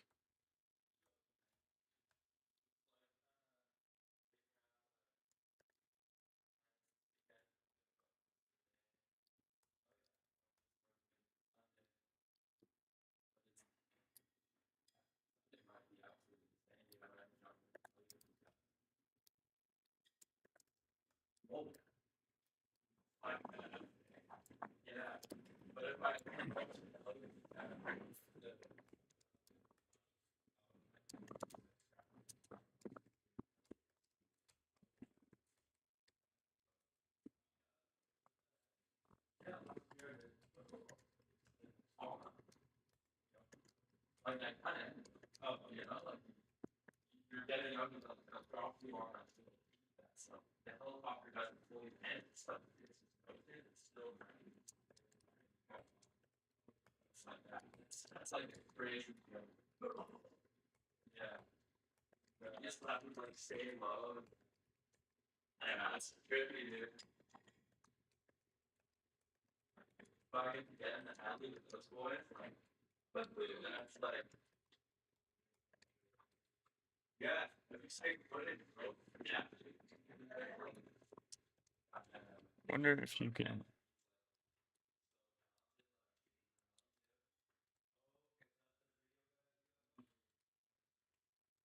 They actually have the door on the alley open. And I was like, great. I skip outside of that, like, get all strapped in. Oh, okay. While it's morning. So you guys can actually get out of there. You're shooting like from that. Yeah. And you could use like real nice lenses. The other shots look better than the first shot. Fair enough. Yeah, because if you're shooting red from alley with like fucking crazy parking.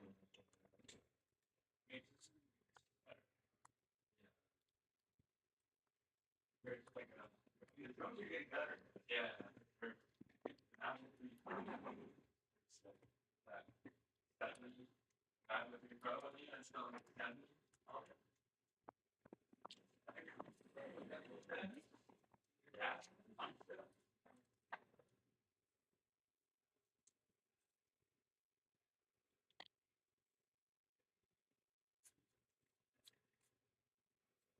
Okay, so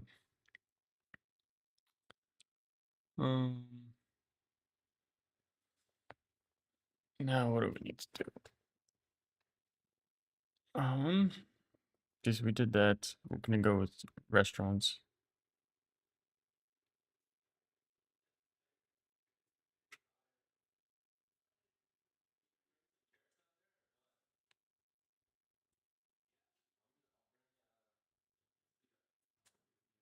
So we'll just look like data enrichment. So firmographics, logos, social handles, clear bits built with Apollo, social scripters for company news contents. Okay. Let's so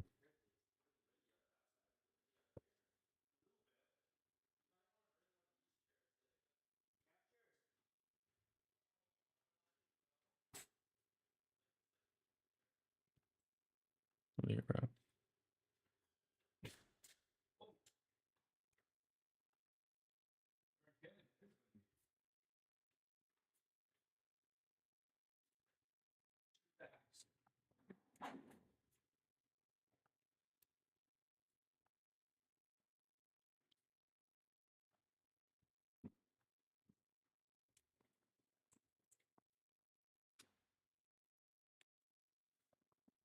Okay, so now we have 40 here. Cool. Let's get rid of this one. Just lots of poker room. What's this say? Library, burgers and shrimp. That's not really what we're going for.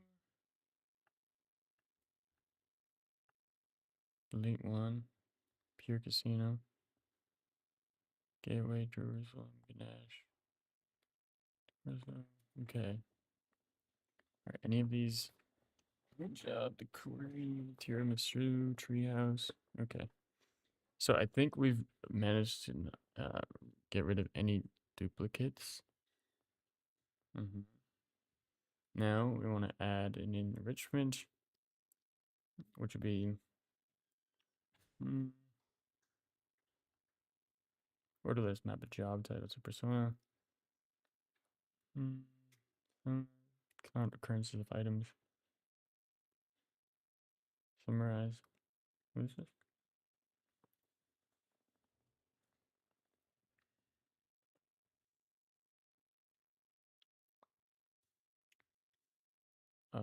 Let's add this. Summarize. Let's see. Clearbit. What do they got for Clearbit here?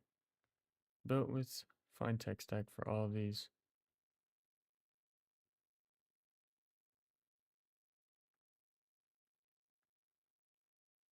Two per row. Select account.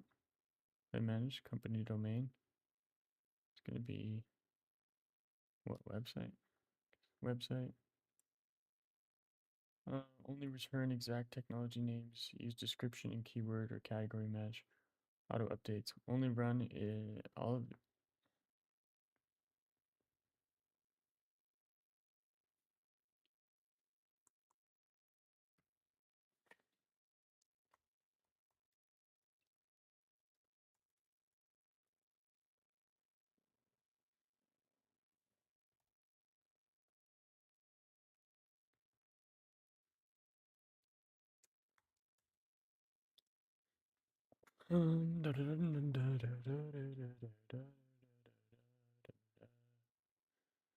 Okay.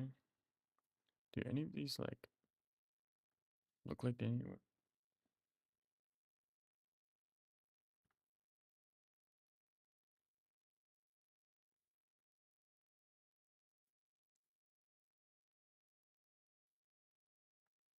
That one doesn't look bad.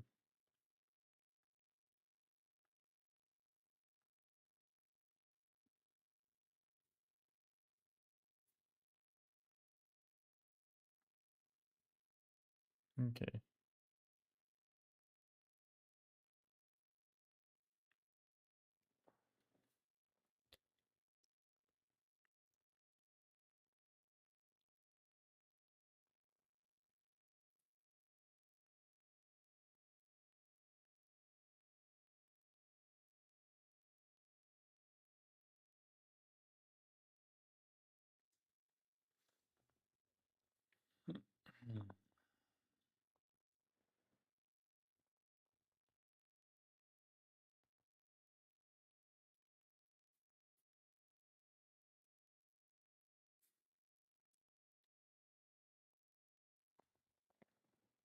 Oh yeah, you talking to a tactician. Don't hit me no map if it ain't got a trap hidden.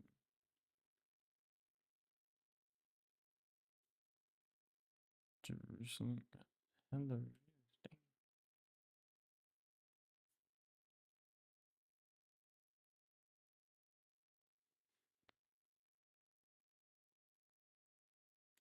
They got so many reviews on me. That's very interesting. How many credits do I have?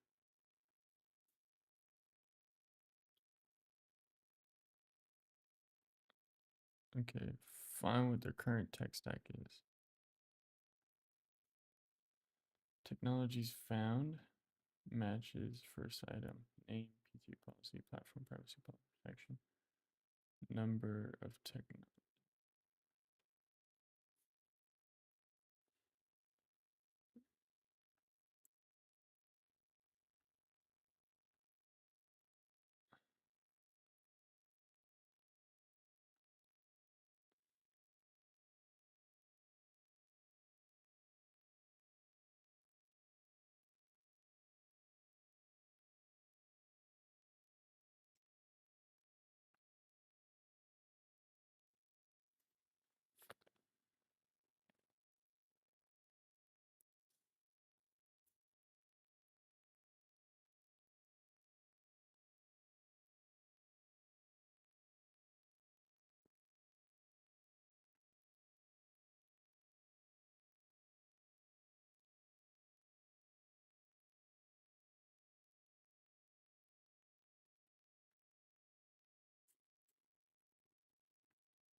7 running 10 rows.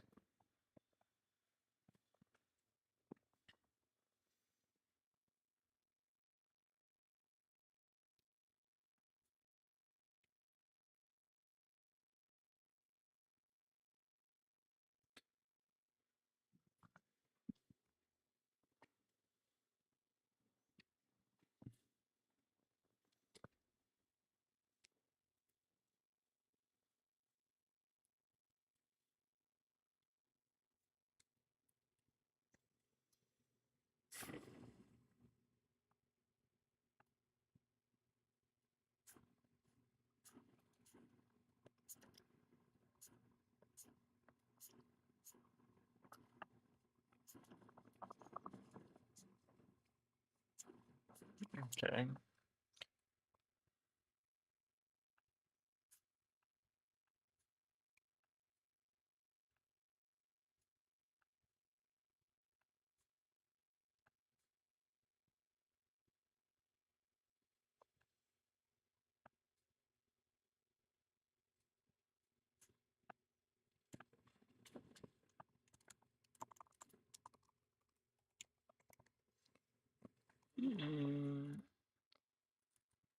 What does this ask me? Calculate similarity of text, domain of company from company, find context, enrich company. 8 per row. Jeez.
Ticker, Uber, Crunchbase, Twitter. This is their Twitter. I really just want their logo, hey?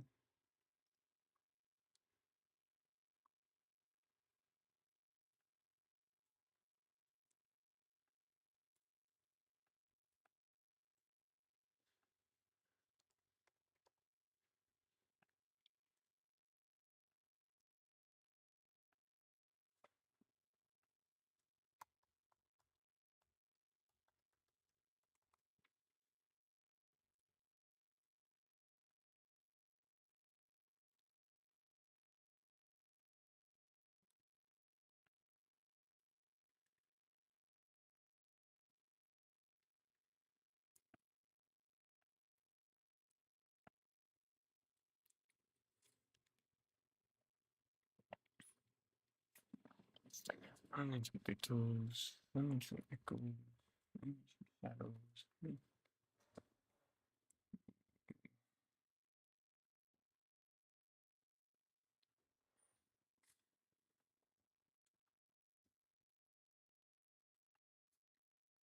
Do these companies not have logos? It must have logos. Oh, okay, they don't. Literally, they do not.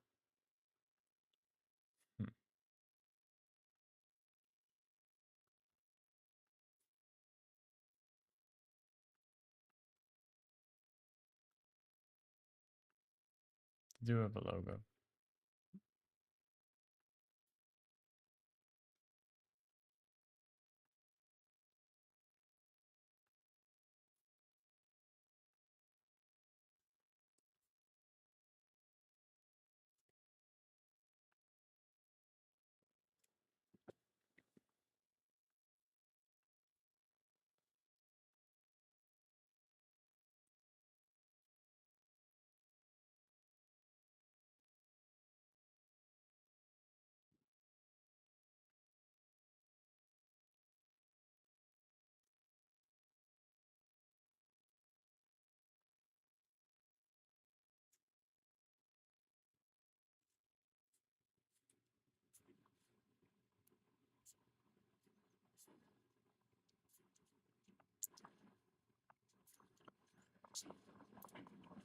Okay.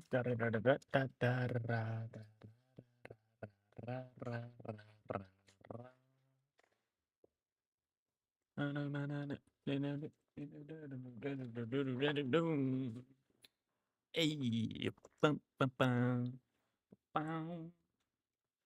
Lovable. That lovable. The dev. Recreate. Redesign this website. Dylan.rock.xyz. I don't want to put that. HTTPS.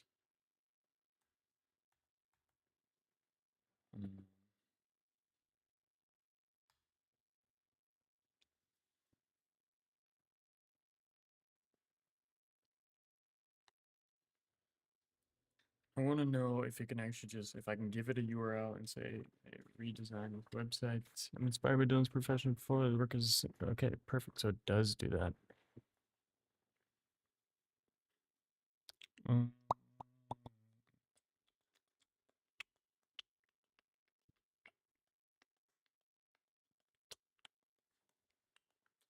I'm gonna give that in a few minutes.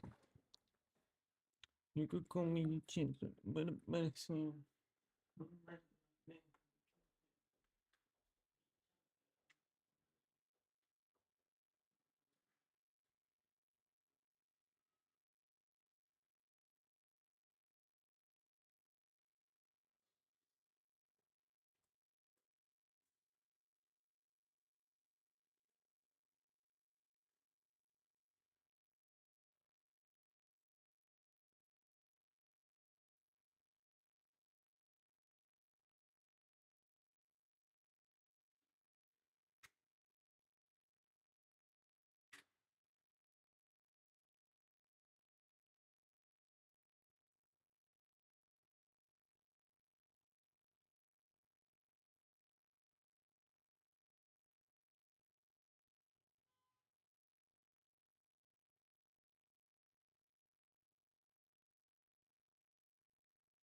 Move for me with Jackstra. Oh, based on ability, intuitive, high performance web game, modern use work. Okay. Home, cool. About. Passion full stack developer based in Ontario, Canada, dedicated to creating elegant and efficient user-friendly applications. Home is skilled in front-end and back-end technology. It was curiosity about how websites work, which evolved into passion in building this. Back-end solutions. All my projects are here. Yeah, that looks good. My only concern is like, hey, is this at all based?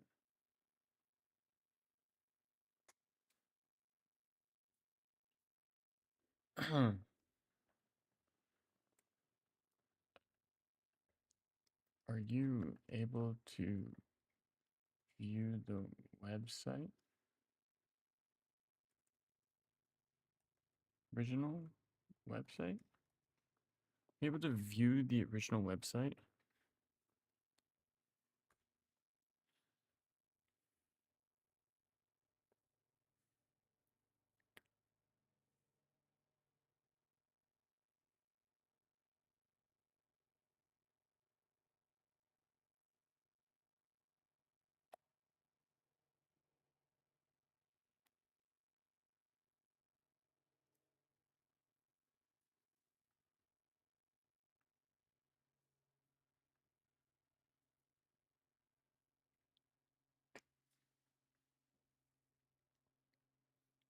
Okay, so maybe what I will need to do. Okay, very interesting. So yeah, we're learning here. This is good. This is good. Right now, what I can see here, lovable. What about V0? Redesign this website.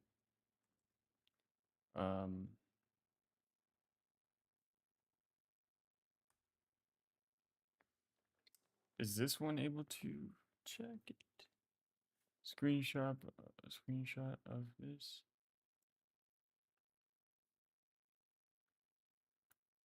Cause I'm crazy sometimes, and I only do this sometimes. Move from me when you're extra.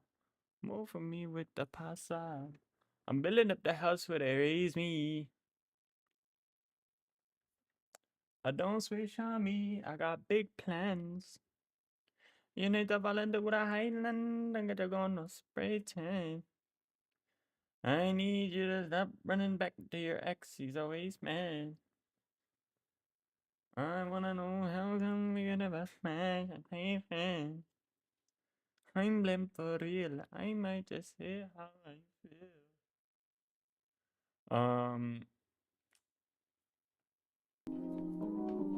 Hey, boiler room. Yeah. Technical combination. To Jay Daniel in London town. Playing some records that are London.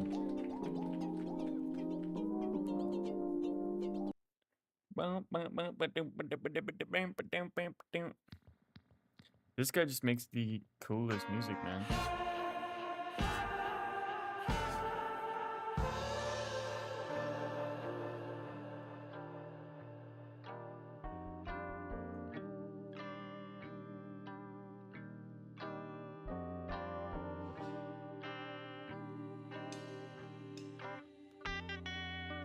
How I feel, no, something's going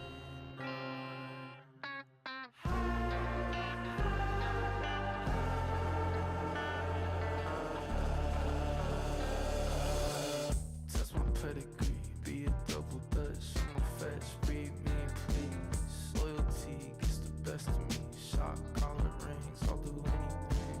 Call me bipolar, I'm a sun solar, self-centered. Put me on a pedestal, huxtable, vegetable, feed tentacles. Anti-Udi hero, in my head, that's a miracle.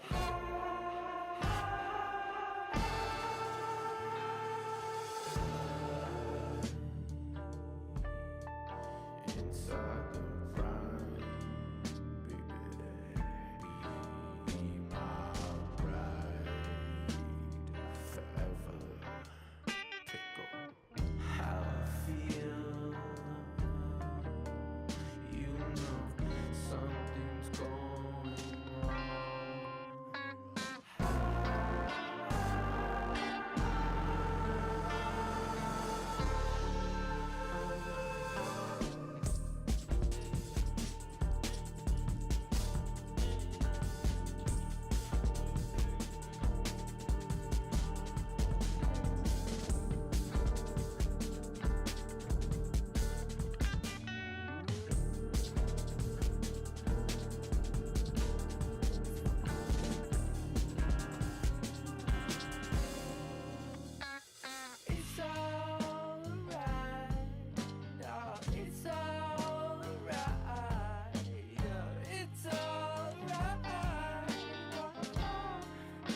Memories is medicine, but past made me reticent. I really need me Ritalin, or better yet, some mescaline. Cause future's always tentative, present's always relative, like birthdays from March. They say these cards done, but life ain't a game, and I sure ain't a spade, and I sure ain't this life, we sure ain't the same. But I wonder, what makes a card different besides a number? All between a club and a clover, looking for luck in them LA summers. I remember my mind dumb and dumber, I remember near death in a Rover. I remember when she got sober, they ain't cop the same one in October. Same color, same color.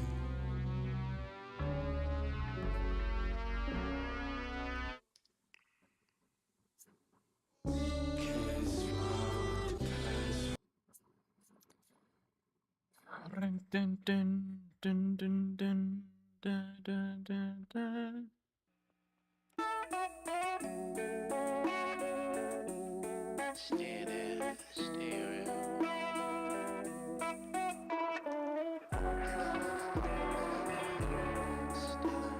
We finna going back, missing where we going, they be bad, trying to last, painting my eyes, paying tax, getting back under fire, stay alive when you safe, hit me back, when you safe, hit me back, I'll wait till you're dead, wait till you're dead, wait till you're dead, call it with me, blood like the butter from the sky.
I know, you know, I'll be at your wake in the waves when you're dead, when you're dead, when you're dead, when you're dead.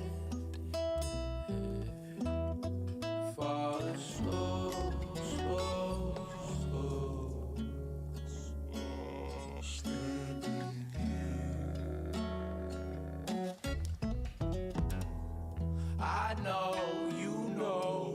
catch a wake on the web when you die, when you die, when you die, when you die. Falling slow, slow, slow.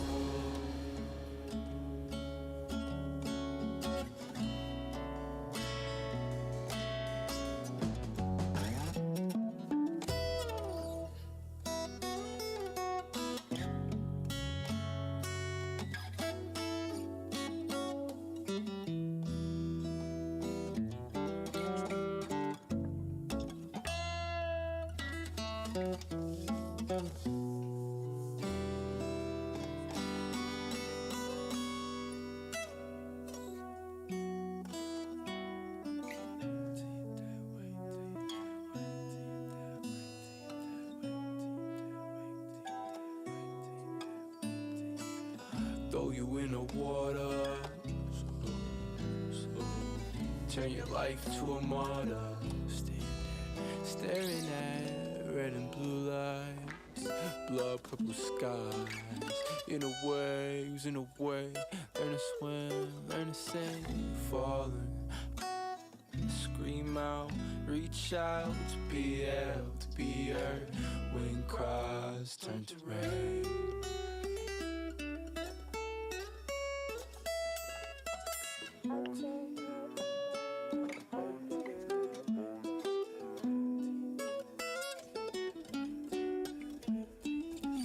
Darkness in my smile, shadows in my speech, thunder in my tongue, lightning in my teeth.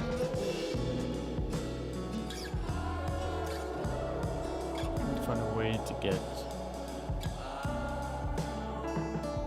photos into them. Annoying. But yeah, I would not say that it's very good.